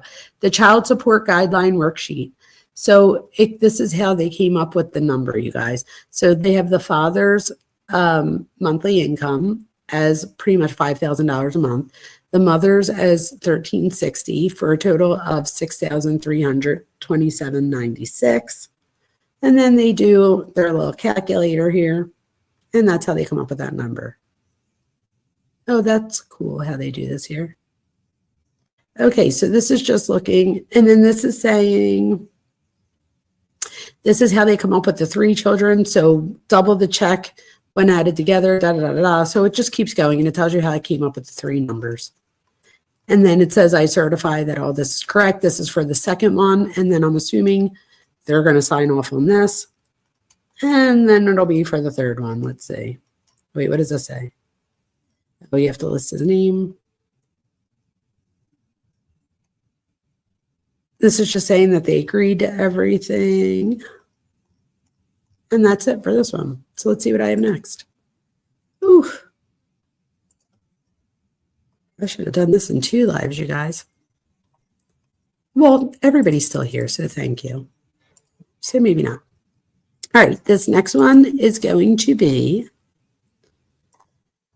let's see, what's this? So this one is the final judgment of dissolution of marriage with children. Let's see what the date on this is. This is of 2023. We already read what in the last one, what they came to an agreement on. So I'm just going to scroll through and see if there's anything that we see that's a little bit different, but I don't want to go over the same thing over and over and over. So this is just, let me keep going. It says reopening the case. Okay, so they reopened the case and it says other, and it says dissolution of marriage. And then it says Filing attorney cases. No, the best of my knowledge, no related case exists. I wonder why they opened this. Parenting plan, that's what's open. Oh, that's why, because she wants to move. This parenting plan is a parenting plan submitted to the court with the agreement of the parties. So this is just showing the receipts that they're going to jointly make all the minor decisions. This looks pretty standard. The children, either parent may register the children and allow them to participate in activities of the child's choice. The parents must mutually agree to all extracurricular activities. The parent with the minor children shall transport the minor child to and or from all mutually agreed upon extracurricular activities, providing all necessary uniforms and equipment within the parent's possession. The cost of the extracurricular activity, childcare, aftercare, and all school expenses shall be paid 50-50. Okay, good. And that's for the other child. Both parents have equal rights to inspect and receive governmental agency and law enforcement records concerning the child. They both have equal rights. So this is just going through each of the things and saying that they have equal rights and that they need to discuss, the parent shall discuss the calendars and the time sharing schedule so that any differences or questions can be resolved. So this looks like they're trying to tell them to see if they could figure it out outside of court. And if they can, they sign off on it. And that's what they go by. It says when defining academic break periods, the period shall begin at the end of the last scheduled day of classes before the holiday or break and shall end on the first day of regularly scheduled classes after the holiday or break. And then if there's any changes, there should be, except for an emergency, no less than 7 days before the changes to occur. And then it's just saying they're responsible for transportation costs if there's any changes, due to them. Then it says, so here it goes. The following schedule shall apply to Andrew. So this is the oldest. Oh, and Timothy and then Brooke. So for the 3 kids, every other weekend from Friday at 12 p.m. to Sunday at 12 p.m. And then weekdays every Monday from 12 a.m. Oh, that's a weird time, right? To Thursday at 11:59 p.m. Monday through Thursday. Isn't that a weird time? 12 a.m. to 11:59 p.m. I guess it's just saying for the entire day. Weekends, every other weekend. So it says Fridays at 6:30 p.m. to Sunday at 6:30, and then holiday schedule. Petitioner shall spend February 26th, Father's Day, and then Mother's Day. It just goes through all the holidays, and then winter breaks, transportation. This all looks like very standard stuff. If there's anything here that I didn't get, I'll read later. And if there's anything, I'll make sure I talk about it in the next live. Parties shall be equally responsible for dental and medical costs. Oh, look, you guys, that was different, right? Because in the other one, it said that they were, the one was solely responsible. Here it says the petitioner has only agreed to temporary relocation of the children. So here we go. I found something. The petitioner is only agreeing to temporary relocation of the children based solely on the representation of the respondent that she has better financial opportunities for herself and for the educational benefit of the children.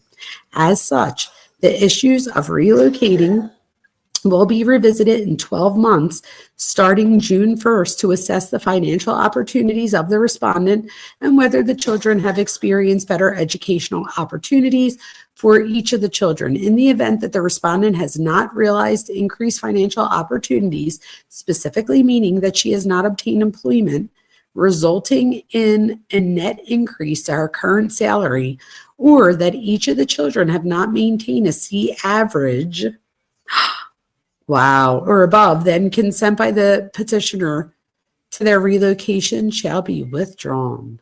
Oh, wow. And that was signed on 3/12 of 24. Oh, well. That was pretty no joke. This is, this is just giving. Yeah, okay. So we're done with that one. What's the next one? Okay, next I have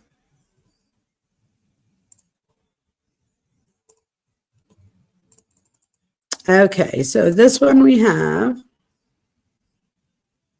again, this is a lot of the stepmom stuff. Oh, this is that child support worksheet that we went over. So here you go. This is that child support worksheet. I'll scroll through it like this just to see if I see anything jump out at me.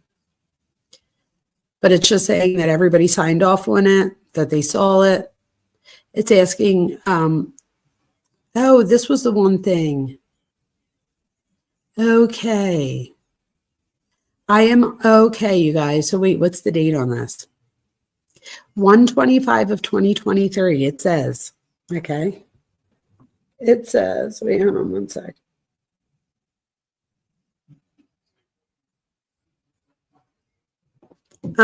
It says that, okay, you guys, so in the last one, it says that Chantel was moving to where she was, not because she wanted to get married to Chris and relocate for that reason, but that she had pretty much better job opportunities there, right? So, and that the kids had better opportunities for school. But then you look over here and it says that I am unemployed. My efforts to obtain employment are detailed on the attached sheet, and has $0 for all of this. Just keeps going, 0, 0, 0. It looks like she doesn't even have health insurance here. It says her property taxes are $200 a month. Oh, I need to move there. $200 a month for property taxes? That's only like $2,400 a year. I'm good at math. My property taxes? You guys would die. How much are your property taxes? Is that a rude thing to ask someone? I mean, you don't have to tell me. But my property taxes, you guys, are over $10,000 a year. Yeah, I know. It's almost $1,000 a month, and you obviously don't get that back. But then we have insurance for $389, which she might want to relook into that. They get that cheaper. But she's paying cheaper property taxes. Netflix, $21. That's about what I pay. Car payment, $380. She's paying more than I am there. Total monthly expenses. Oh my God, under $1,000. Imagine that. Whew, I wish. Oh my God, you guys would die. My monthly bills are like a lot. It's expensive to live here. All right, let's see. So I'm just skipping through this stuff because it's giving like information about them. And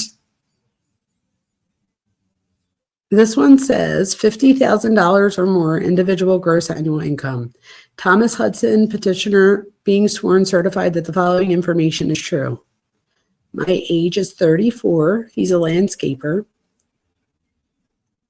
And he makes $14.50 weekly. That's not bad, right? That's really good. So in 2021, he made 75 grand. Not bad at all. All right, let's keep going. Oh, this is his monthly expenses. So his monthly mortgage or rent payment is $1,120. What in the heck? What is your guys' mortgage payments or rent payments? That's so cheap. I know this is a couple years ago, but what? It's so much more expensive where I live.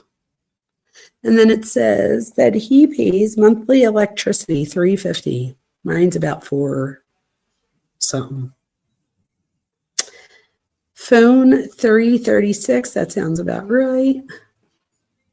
Only, oh God. Maid service. That's funny. I don't have a maid either. So total, subtotal, $1,806. That seems so cheap, right? $338 he's paying. That's a little bit better than hers, right? For their car, first car payment. And then over here, nothing for psychological. Monthly bank charges, credit card fees, $246.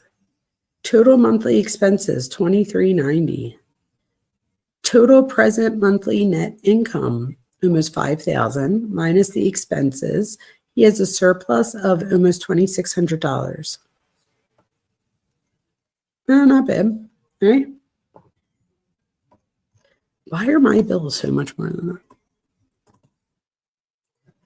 All right, let's see what I have next. How many more do I have? Oh, we're almost at the end, you guys, I promise. This next one should be interesting. So instead of jumping back to the PowerPoint slide and then showing you, I'm just going to open up this next one. So this next one has to do with, all right, let me show you. So this next one has to do with a GUN charge, you guys. So this is a big one. So this next one is a firearms dispute. Okay, so it's the Johnson versus Hudson case. If you guys remember in the beginning, we started going over that. There's a pattern of refusing communication, ignoring certified mail, and withholding property. This mirrors behavior seen after the cruise. So that's why we come back to it, okay? And we only have a few more here. So let's see. So let me go to this next slide. Okay, so this is for the firearm, and this is for the $2,000. We went over this, you guys. So this was the $2,000 firearm. And let me just make sure. Yes, remember this was the email to Chantel. So we did go over this. So there goes good news that we have that done. The next thing we have, so maybe I should go over to my PowerPoint. Let me just do what I came here to do. Hi, guys. Rent in Austin is $1,500 to $2,000. Downtown is $2,800. $2,800 is a lot, but $2,000 is the average in Philadelphia. Right? Go figure. And even more so in the surrounding counties. Okay, this next one is patterns of avoidance. Okay, so for this next slide, you guys, we have, oh my God, I didn't realize how long this was. So we have, when you zoom out, there are consistent avoidances of accountability here, you guys. So ignoring court communication, avoiding service, withholding property, trying to seal records, all of this is all avoidance behavior. So I want people to see that for what it is. Avoidance, avoidance, avoidance, avoidance, avoidance, right? So I think that that's important to note. So here with that, we have, what's this one? Let me share this with you. Yeah, there was 25 documents, so that was a lot. All right, here we go. But at least you guys could say that you all heard all the latest documents. So this one now is from Thomas Hudson again. And this is a notice of a subpoena. Oh, so this is, okay, so pursuant to the Florida Family Law Rules, a procedural rule, the petitioner has issued a subpoena to the below named persons or entities for attendance at the hearing in this matter on December 5th, 2025 at 9 a.m. So that's coming up, you guys. And then it says the subpoena was issued on November 25th. That was just 3 days ago. So this subpoena was just successfully submitted, well, respectfully submitted, on the 25th of November. And this says, it's just saying that all of that's true, that that was their email and everything. It says to Christopher Kepner, you are hereby commanded to appear before the Honorable Michelle P. Studstill, Moore Justice Center, and it gives the address, the date, the 5th of December, 2025 at 9 a.m. to testify at the hearing in the above styled cause. If you fail to appear, you may be held in contempt of court. You are subpoenaed to appear at the following attorney by following attorney, unless excused from the subpoena by this attorney or the court, you shall respond to this subpoena as directed. So I wonder how that's going to, I wonder what that's going to look like and what it's about. Okay, so let me switch back to here. We're coming up towards the end. So let me just share this.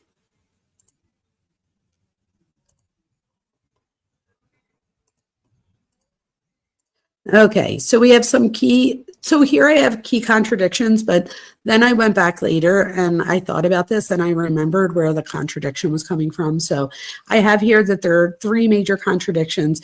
One of them is the 2 death dates, but I remember, and tell me if you guys remember something different, but I remember that they believe it happened on the 7th, but that she wasn't taken off the boat till the 9th, and that's where the 2 different dates came into play.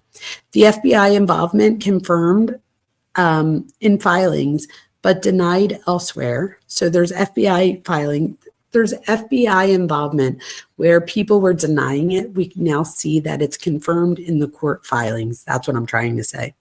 And then there's parenting stability claims that don't align with behavior, right? So on the one end, it's, I'm going to get a better job, I'm going to get better education, we have a stable life here. And then on the other hand, we went to a cruise and our 16-year-old is now a suspect in the stepdaughter's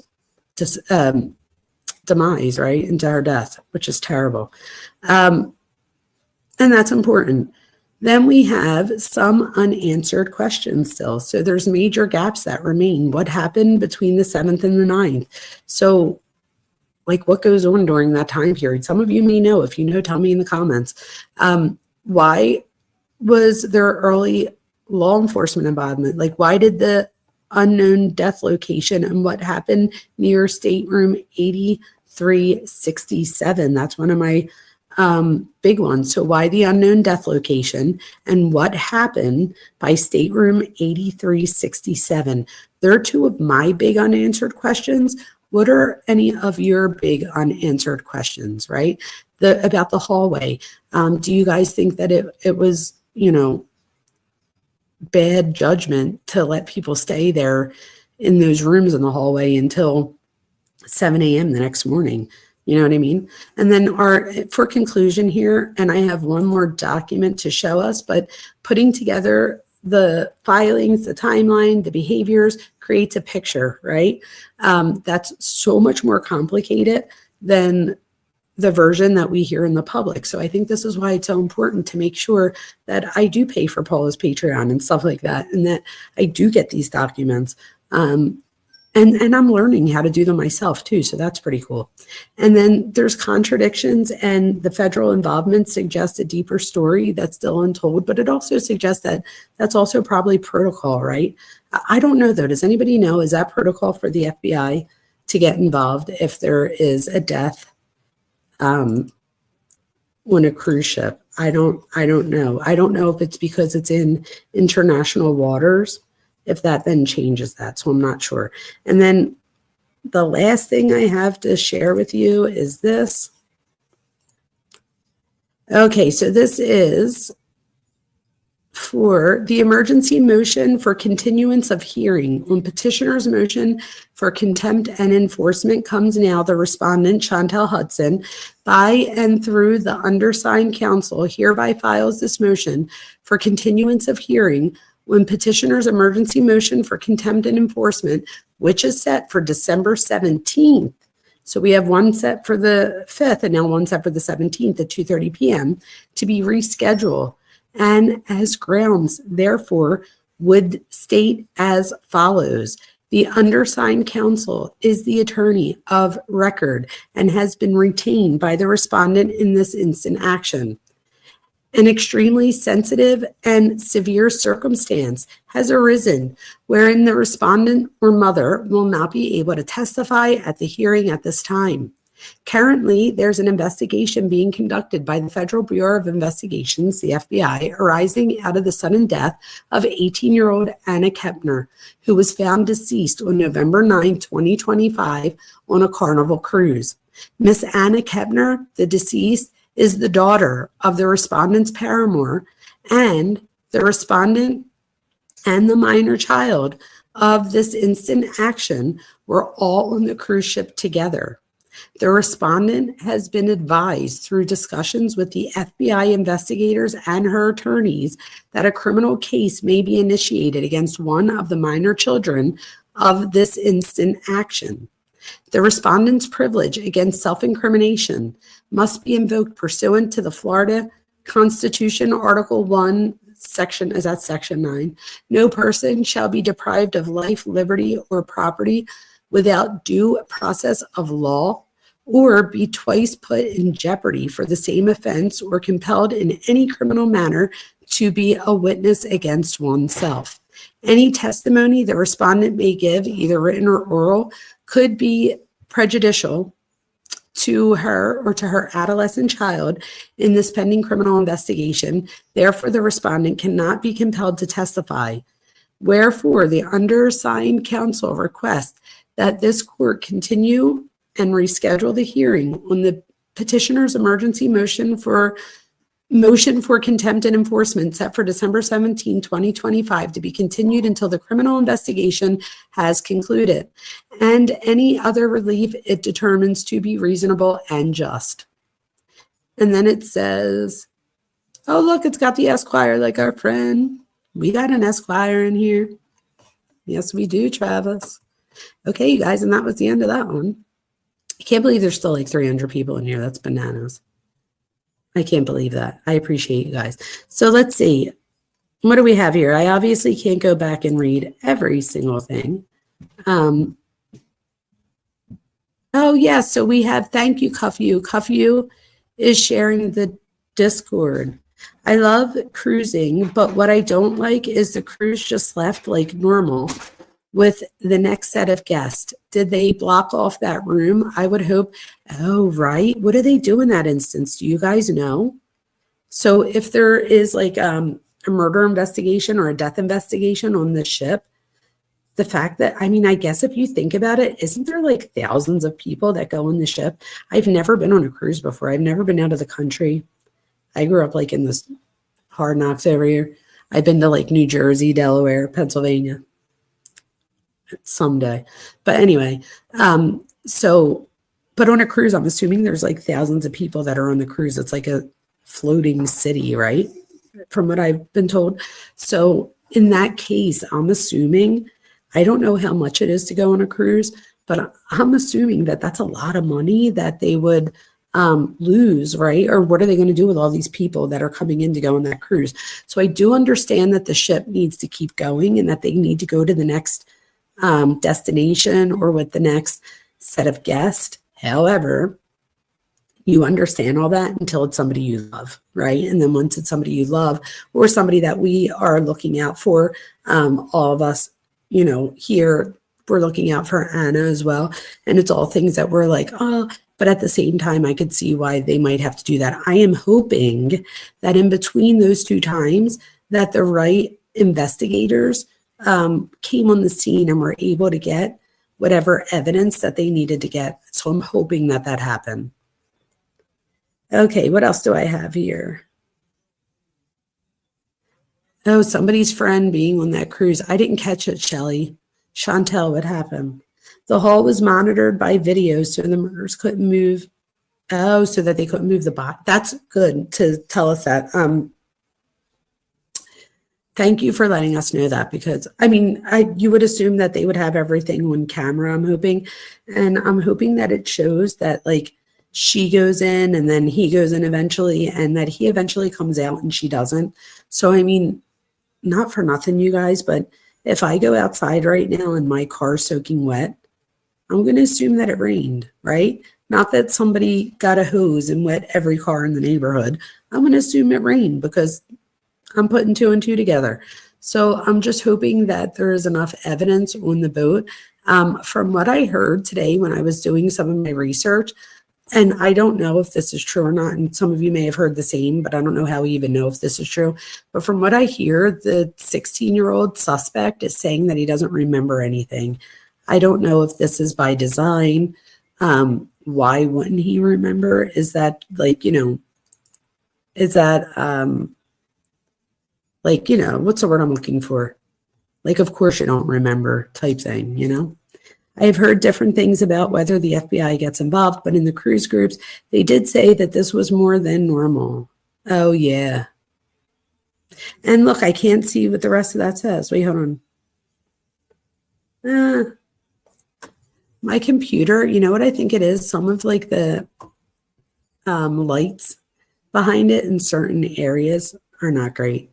But we're looking into a new computer now because of the lovely people here that support me, that I appreciate so greatly.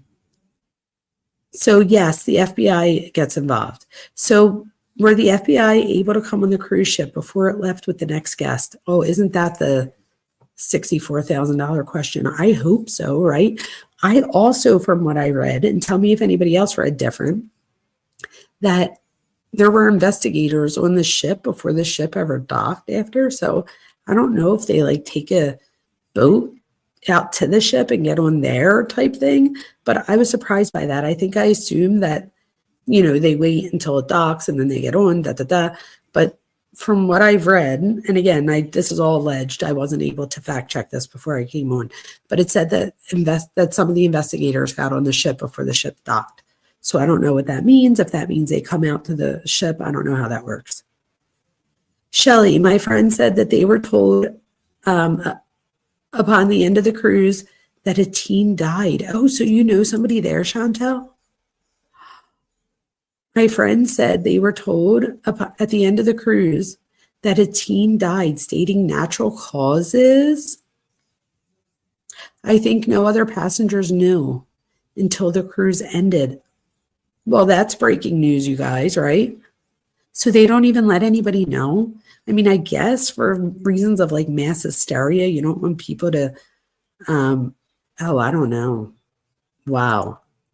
Cuff you, there was 4,500 people on the cruise you went on. See, that's a lot of people. And I'm assuming it costs like a couple thousand to go on a cruise. So, I mean, we could all do the math here. That's a lot of money. Cruising is a blast, is it? I've never been. I really need to go on a cruise someday, you guys. Like, subscribe, and share so that YouTube can get me in the algorithm and we can all go on a cruise together someday. How about that? What, that cruise ship would have been a crime scene.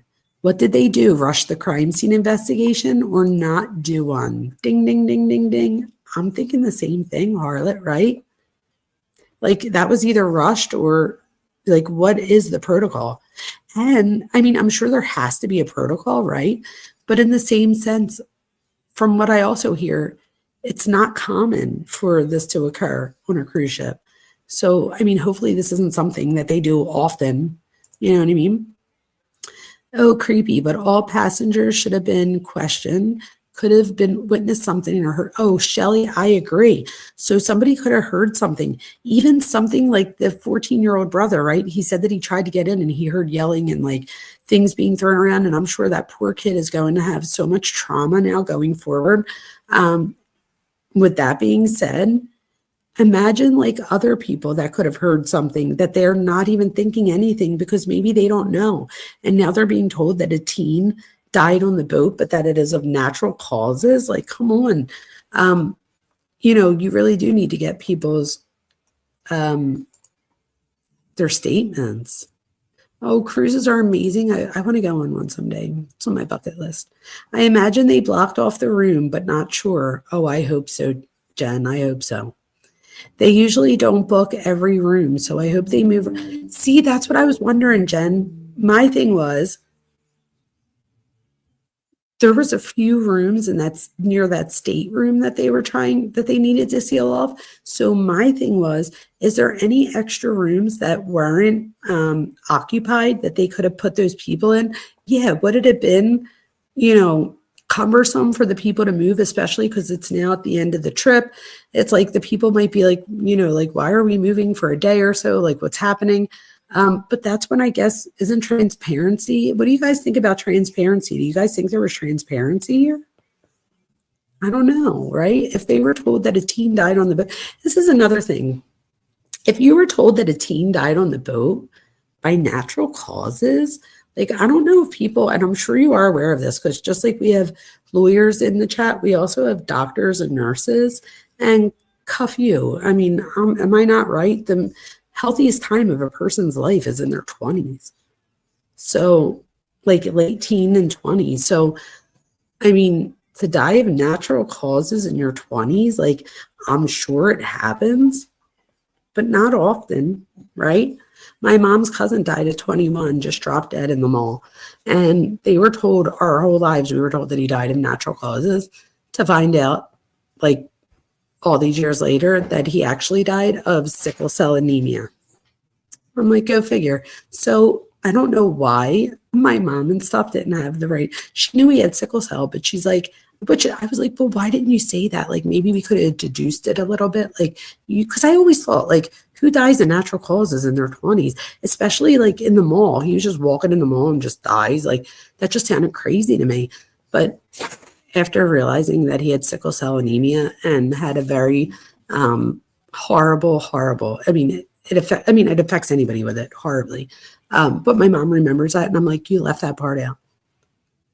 So what else do we have here? Okay, right. It has to keep going, but I do hope they blocked off that room. Me too, Chantel. Me too. These cruise ships look like smart cities, don't they? They do look really cool, though. Like, whenever I see a commercial for a cruise, I'm like, oh, that place looks so fun. Where is that? And then it'll be like, the cruise ship. So from what I hear going on those cruises, I don't think I'd want to go to one. Well, you're not the only one. I don't think my husband ever wants to do a cruise either, so I don't know that I'm going to have the opportunity, but who knows? I've never been on a cruise, and I wouldn't want to go to one. So tell me in the comments real quick, why would you want to go to a cruise, and why wouldn't you?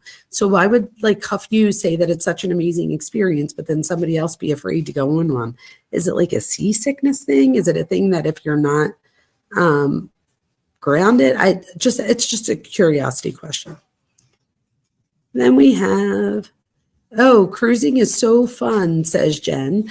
The only decision you have is where to walk down to eat. Oh, that just sounds amazing to me.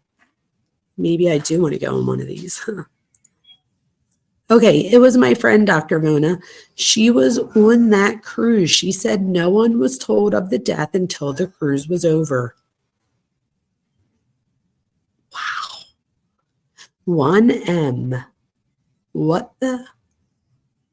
Thank you to your friend for sharing that with us. Is your friend like mad that they said it was natural causes or that they didn't tell them? Like, I wonder, how does one feel?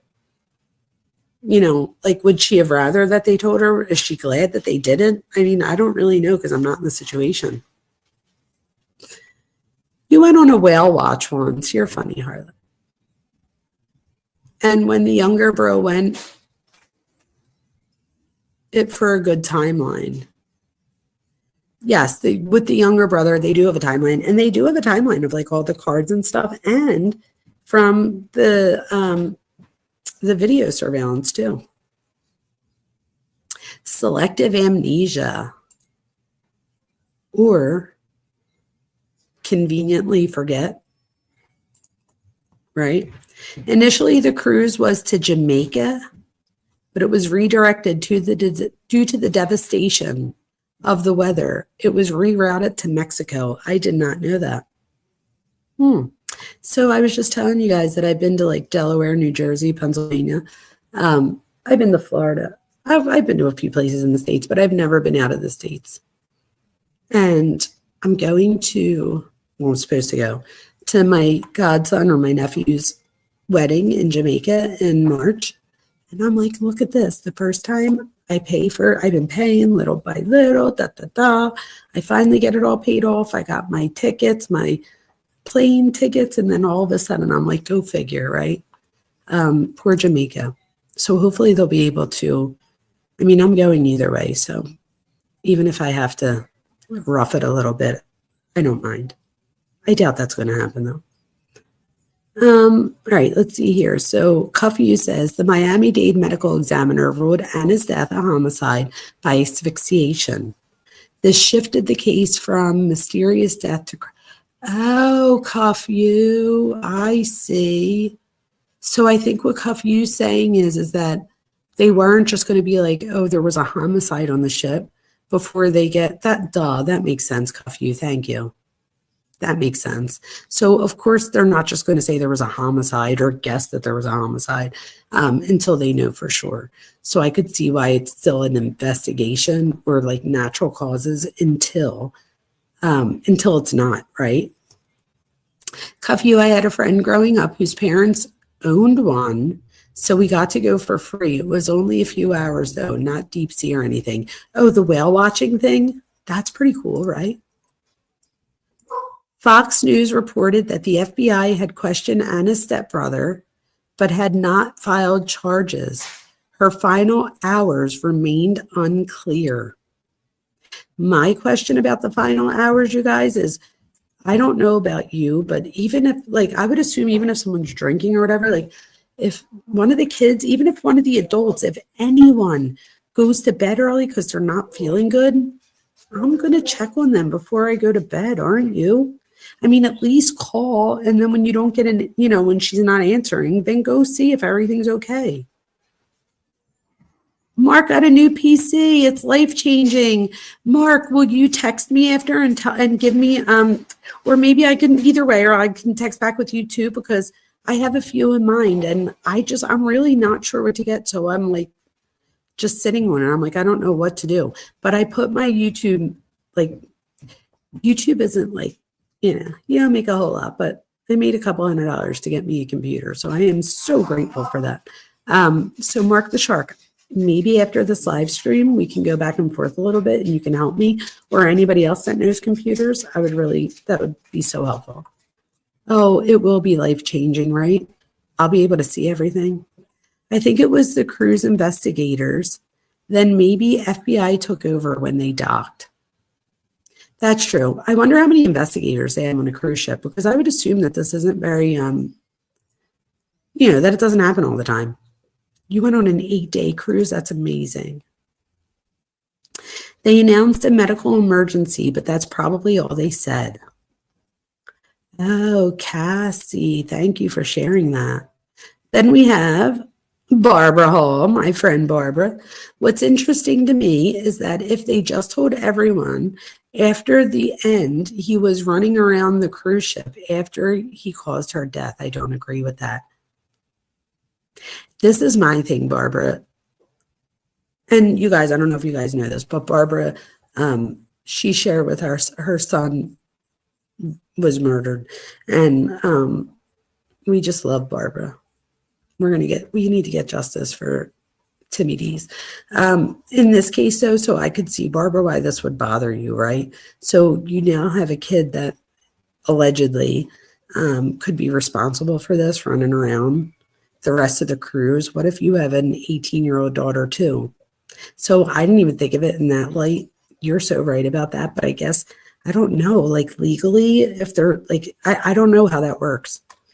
So Travis, if you're still in here, or anybody legal, if you could let us know how that works. Like, do they have an obligation to say something in that case? Because the perpetrator is still in the ship, or the alleged perpetrator. So he can't be forced to incriminate himself, as you just read the state law. So I'm not surprised by his memory loss. That makes sense. That makes sense.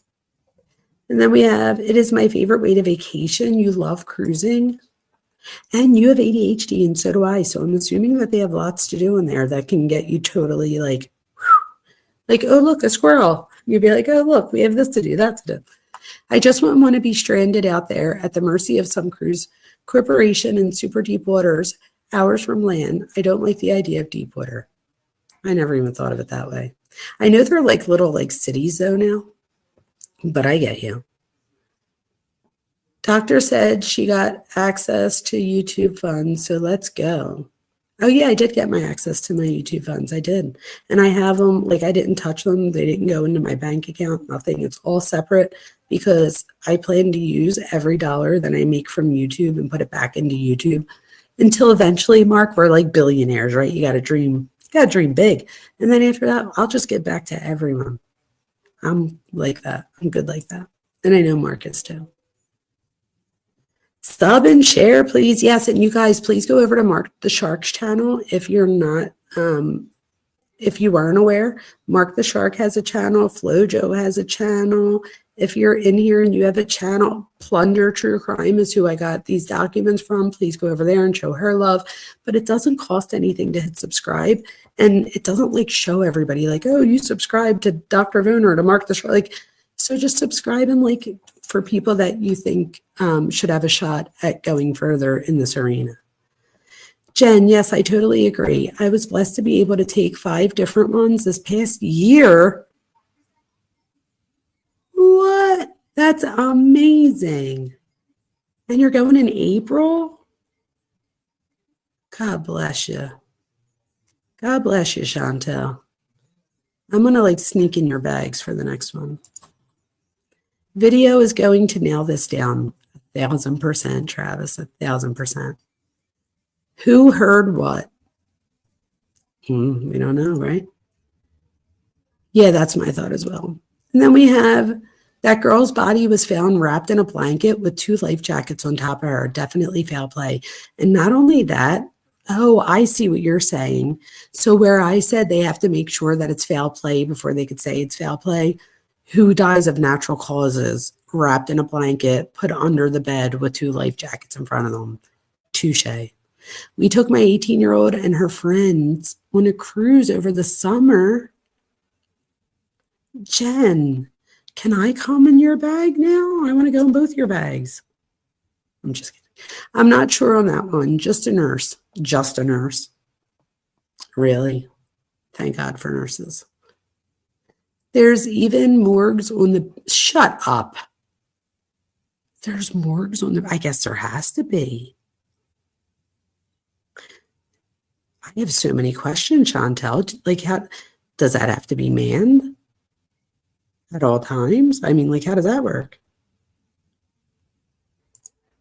Oh, that would be considered natural causes, Travis. Sickle cell. So maybe it was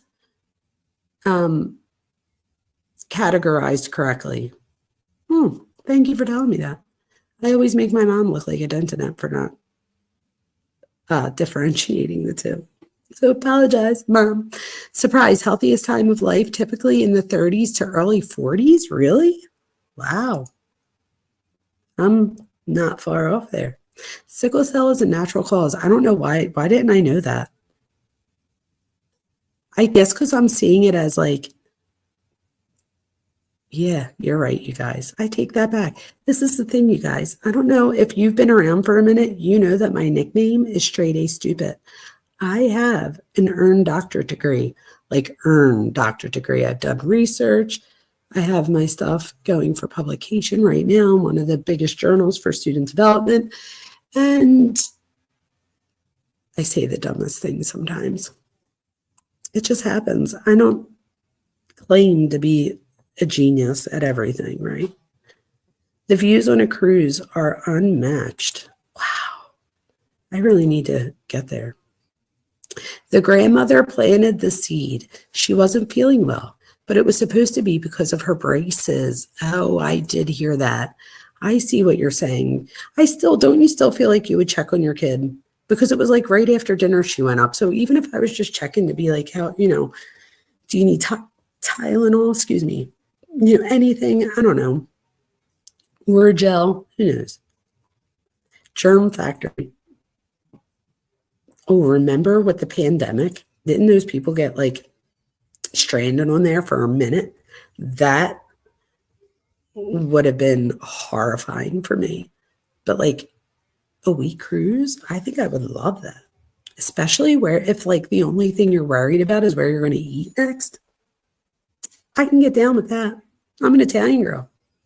Ex-boyfriend warned the parents months ago after after the time with the brother. So that was my question. And I don't know if Travis answered it, but Travis, if you're still here, the ex-boyfriend of Anna was on FaceTime with her when he sees that 16-year-old come in and get on top of her. Anna was asleep at the time, and he says something that scares off the 16-year-old, and the 16-year-old leaves the room. He says something like, "What the hell are you doing in here?" 16-year-old gets scared and runs out the room. This is before, this is like 6 months prior.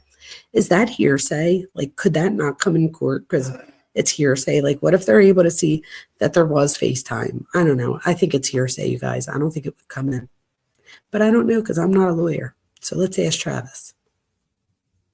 Make sure you get the drink package. Okay, so ready for this one?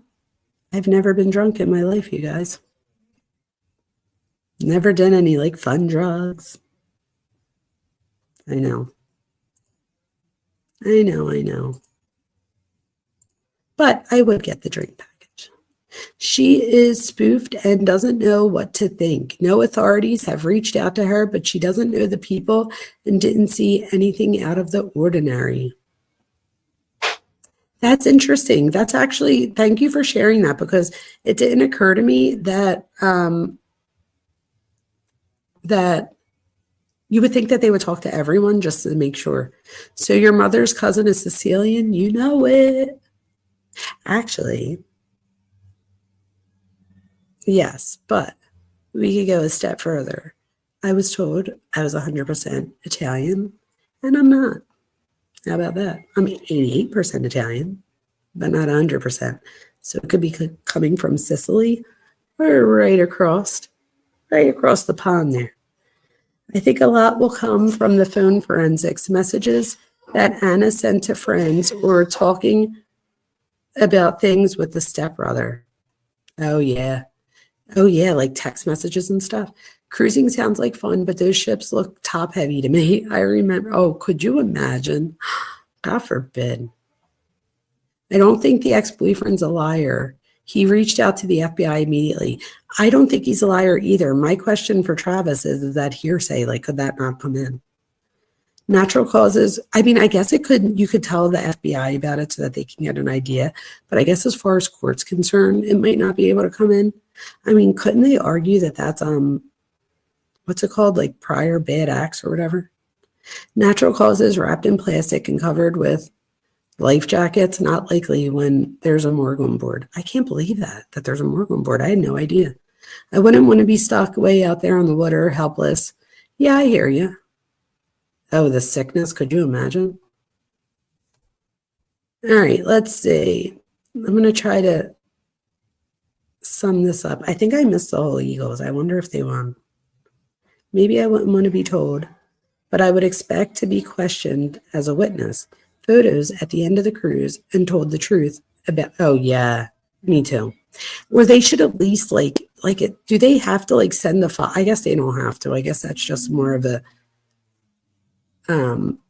like a company policy. If they send like now that everybody knows on the news and stuff, do they send something out to everyone? Like, this is what happened, da, da, da. I don't know how that works. All right, let's see what else we have here. Yes, Dr. Vona. No one needs to tell passengers of the death. It could cause pandemonium. I agree with that. She actually came back down in a different outfit to play. What? Oh my God. Pokino is so fun. I love Pokino and Bingo, but didn't win anything. And then she left and said to her family she loved them and then went to bed. I did not know that. So King Cooley, thank you for telling me that. I didn't know that. So I apologize. Maybe that, you know what I mean? Like maybe the, I guess the parents figure like she goes, yeah, thank you for sharing that. I didn't know that she comes back. We took our 18-year-old and her friends over this. I can't believe that. And you checked in consistently. Yeah, I agree. I can't believe you brought your daughter's friends with a plural. Like, God bless you. Good for you. Oh, Captain is, I get that. Okay. Flojo, your ears were just burning or ringing or whatever they say, because I literally told everybody to go to Mark the Shark and hook him up with a subscription. And right after I said, a couple of our members have are creators, including Flojo. I said that. Hopefully you love me when I'm not around too, Flojo. Thanks for hanging out, you guys. Yes, they have no obligation to do anything legally other than make sure passengers are safe. So real quick, before we hang up, Travis, is that, or anyone that knows, and that could be what you guys were answering yes to, but is that hearsay? So what the ex-boyfriend heard on the phone, I think it is, because I just said heard on the phone, but like he saw the stepbrother come in and lay on her or try to lay on her. Can you post the links for the other channels? So, Cuff You, could you, I'm assuming that Chantel is talking about our Discord.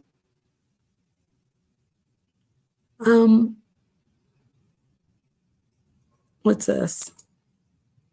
You said DT Vona instead of Dr. Vona. I know what you meant though. Yeah, I do have to. What do you mean? We're family. Yeah, we have to.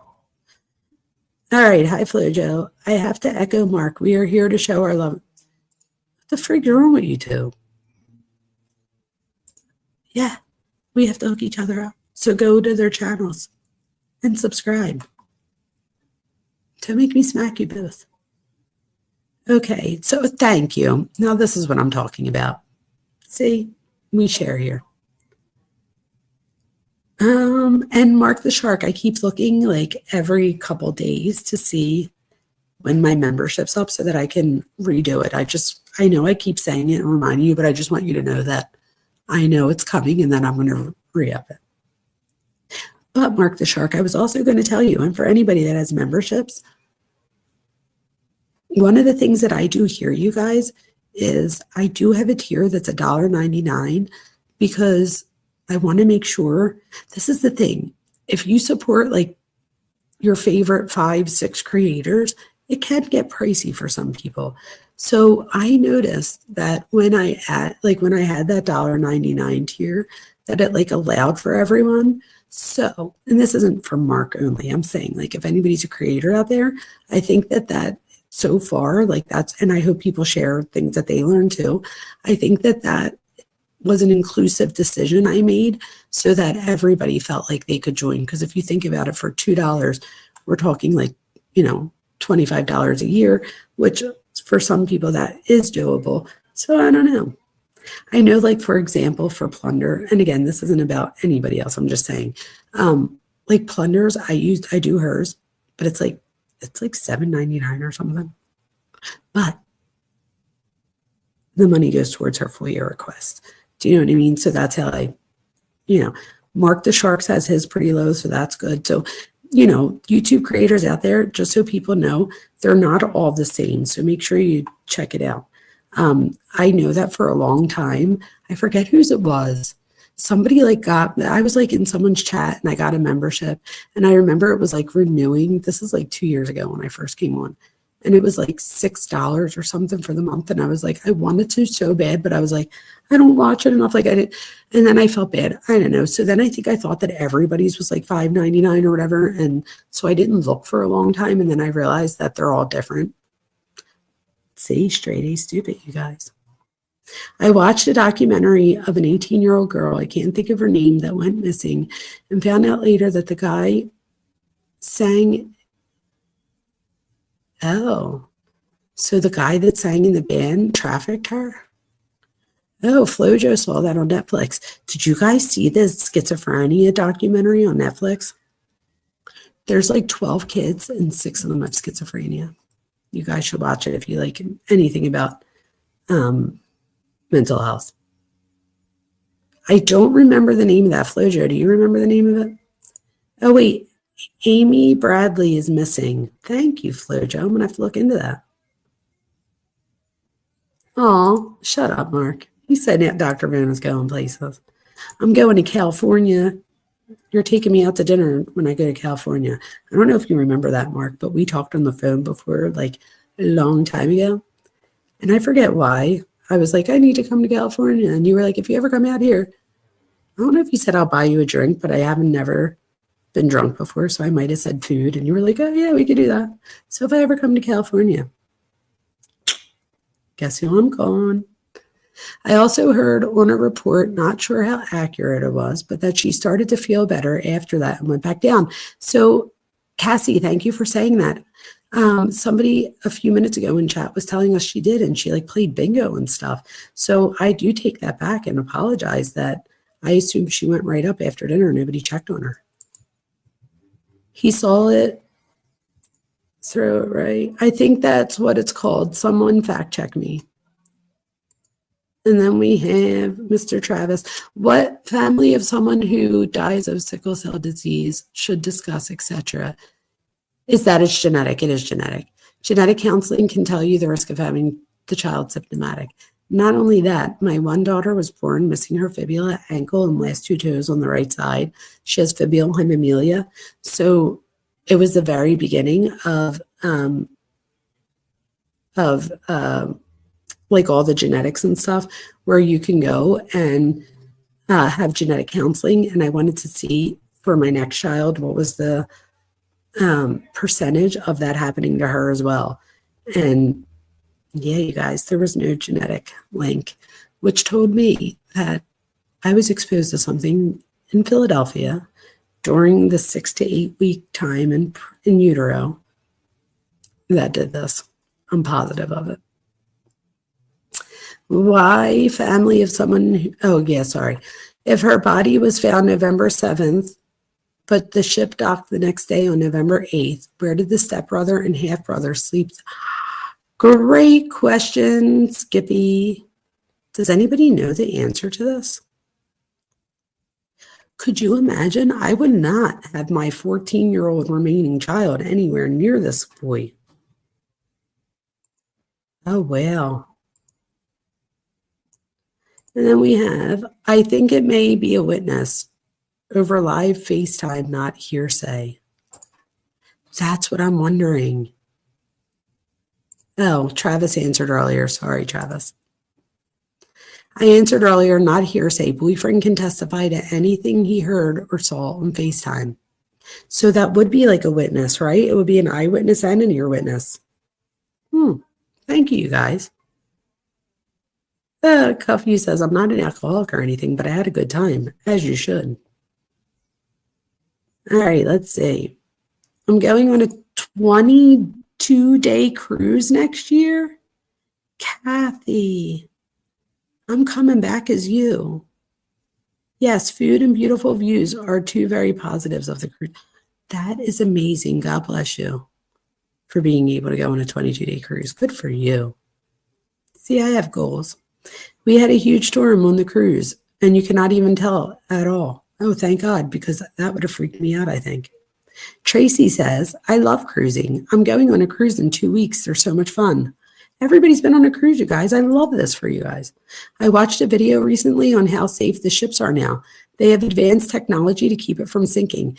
And Jenny, I'm assuming that they also have better technology to either, I think they have like bracelets or whatever for like Dramamine type effect. But from what I hear, the ships are so big that you're not likely to feel that same rocky. It's not hearsay. He saw it. He did not hear about it from someone else. Thank you, Jane. That makes sense. So it's witness. I learned some. No. Wonder if she was asleep and the stepbrother jumped on her again, in my opinion. Why did the father think it was okay for his daughter to sleep in the same room when this happened before? Boom. Mic drop. I feel the same way. I don't trust the stepmom. She may be covering for her son. Oh, 1,000%. And I have to be honest with you, as an Italian mom, I'm not lying when I say I don't know how I'd react in the situation. I don't know that I'd like necessarily cover up like that, but I might not be like throwing them under the bus type thing. I'm just being honest. I mean, I don't know. Hopefully I'll never be in that situation. Oh, it was their graduation present. You're so nice. Oh, love you, Flojo. What else do we have? Does anyone know if the Eagles won? Oh, Cuff You posted our Discords, you guys. So please come join our Discord where we all hang out afterwards. There's so much information on there. Cuff You is a rock star. Mark the Shark started it. Cuff You took off with it. And I couldn't be happier with the team we have here. We have an amazing team. I had an amazing Thanksgiving.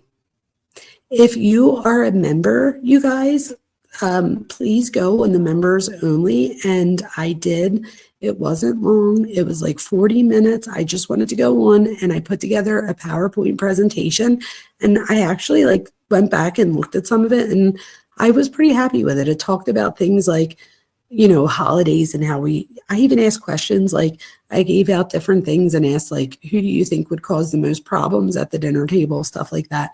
So go back and watch that if you guys are members.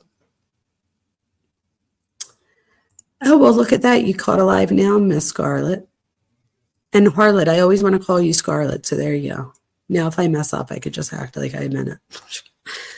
It's not hearsay. What you personally observe or hear, what someone tells you happened would be hearsay. However, it may not be relevant, or its probative value may be substantially outweighed by its prejudicial effect. Thank you, Travis. That was so well articulated. I know what you meant. I know what you meant, uvula. If the stepbrother is charged and the witness is the ex-boyfriend on the stand, his testimony from his own experience, what he saw, would be hearsay. Would be hearsay, sorry. Thank you, love. Thank you, love. Then we have, I doubt she slept in the nude with this boy in her room. That's why I'm skeptical that there was no evidence of SA. So it could be like, what if he did jump on her, attack her in some way, that maybe that was his intention and he wasn't able to. I don't know. I do know that, oh, thank you for coming. Until next time, you're right. Thank you so much for coming. And I'm hanging up anyway in a minute, so you're good. But you guys have to remember, right? It takes like minutes for that to occur. So it wasn't just like, I accidentally hurt this person. He had to, asphyxiation that's a horrible death. Yes, Plunder buys all the FOIAs. Don't give her a hard time. Who gave her a hard time, Jane? I'll knock them out. I'm part of Plunder's, it's like $7.99 or something, but it's worth every dollar. That's how I was able to provide everything on tonight's live. So thank you again to Plunder. I took my granddaughter and her boyfriend on a cruise. That is amazing. We didn't get shit like that for our high school graduation. Our parents weren't even expecting us to graduate, but we did, luckily. You lost your train of thought earlier. It happens to me all the time. Then we have our Discord links. I'm getting towards the bottom. Amy Bradley is the one that went missing in the 90s. Get the tacos ready. Yes. I got you, Dr. Vona. I keep my word. I love you guys. All right. I'm trying to get to the bottom here so that I can wrap this up. Yes, the 6 schizophrenic brothers. Yes. It's a good one. When did the FaceTime situation happen? So, Travis, I think it happened. I believe it happened 6 months before. And Christopher is Anna's dad. They slept in the bed she was found under. Yeah, isn't that terrible? The grandparents said they had an extra room in their cabin. I don't understand why they didn't have a conjoining room. Where were they going again on the cruise? So, Mark, I think they were going to Jamaica, but because of the storm, they rerouted to Mexico. I like that series of 12 schizophrenic. Yes, the 12 schizophrenic. Oh, you guys have to look that up if you get a chance.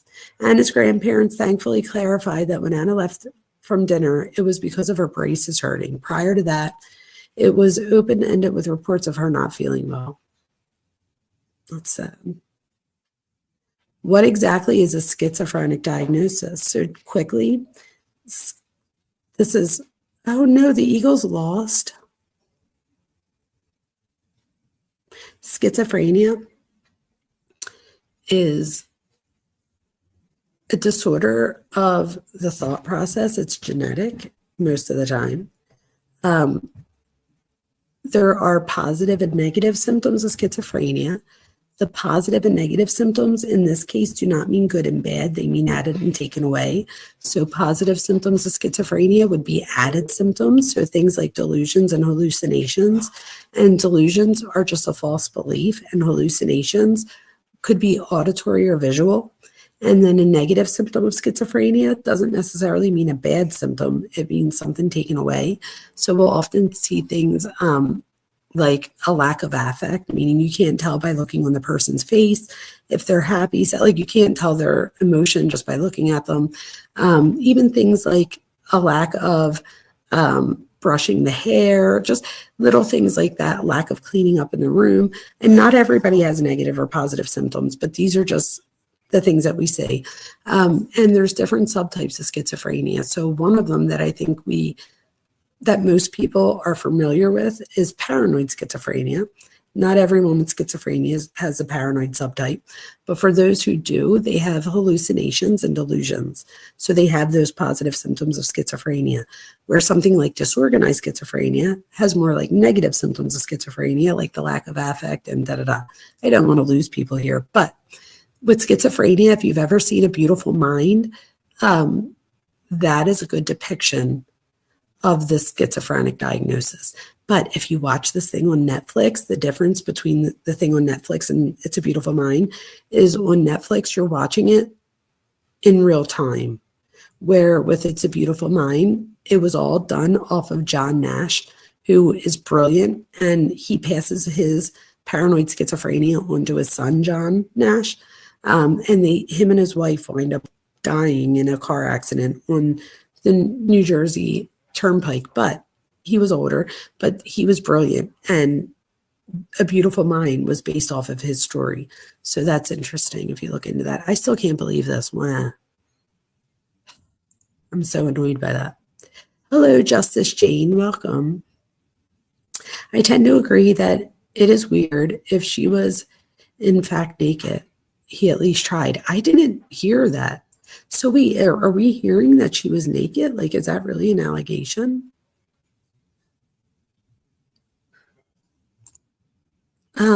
Yeah, possibly, right? But I would be surprised. Like, why would you go to bed naked there, right?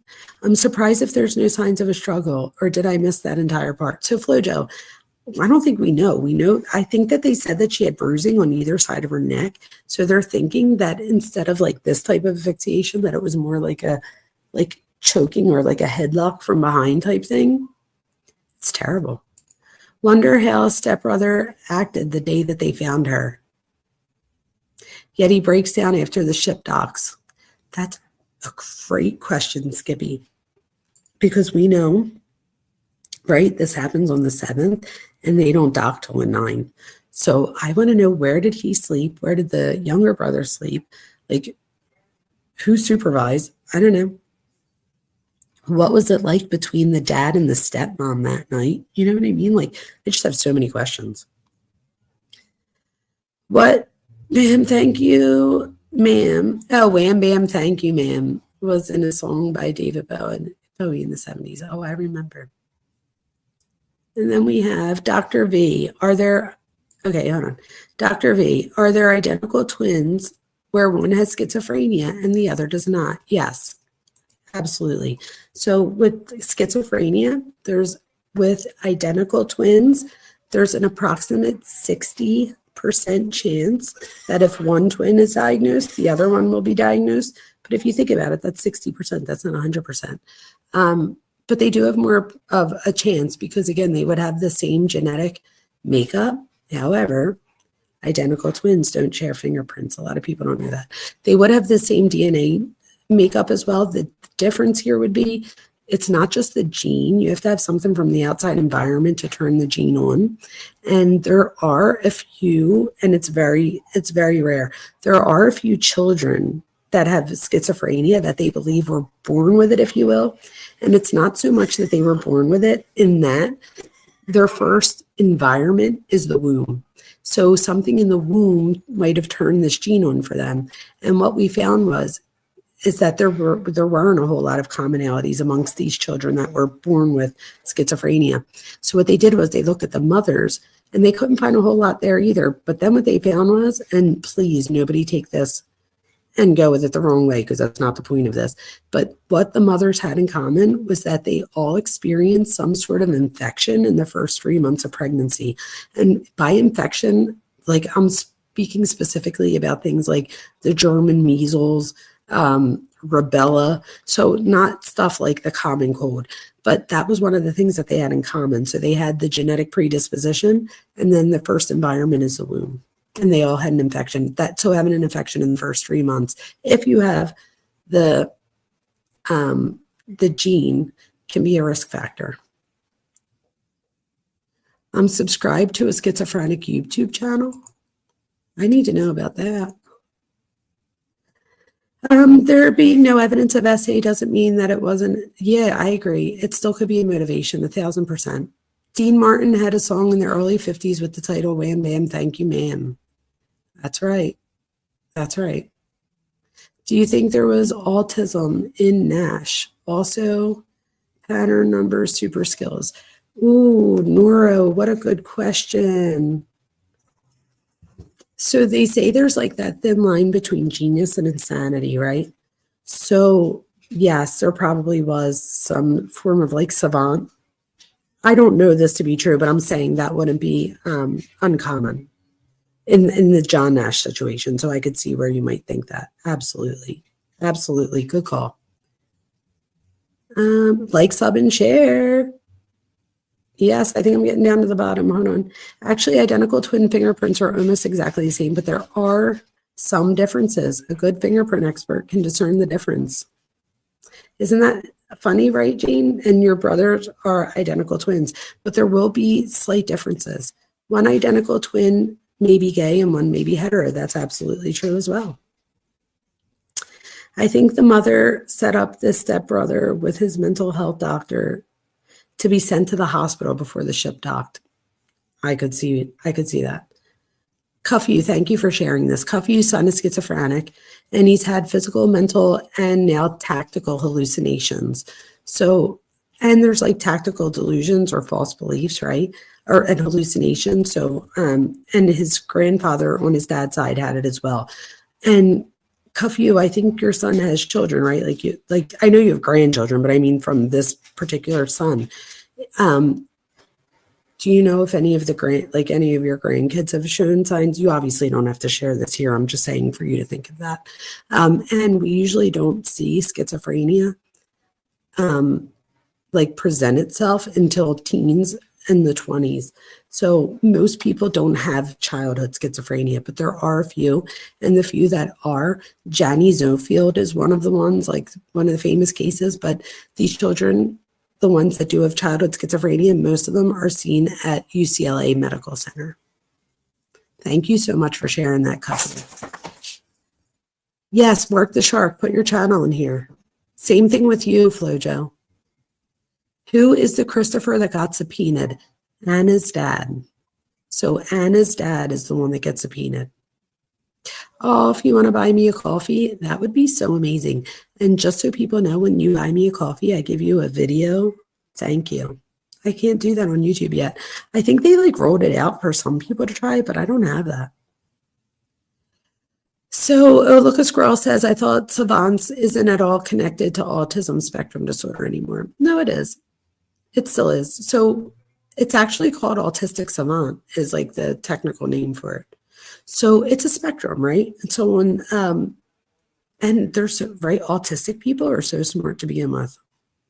So absolutely, we can absolutely see that. But unless you're talking about like the way that it's written in the DSM, maybe, but I would still say they still fall under the same thing. But again, it's a spectrum, just like a lot of the disorders. And then we have, I saw it in my son, Michael, around the age of 20. Really, Barbara? That's right. You did tell me that. And Barbara, do you know if like other people in the family, I guess you would be able to figure that out if some, like, I don't know if people know, you know, if it comes from mom's side, dad's side, in your particular family. But again, that's not something anybody has to share here. It's just something for people to think about. And Mark the Shark, here goes Mark the Shark's channel. Okay, you guys, I've been on here for 3 hours.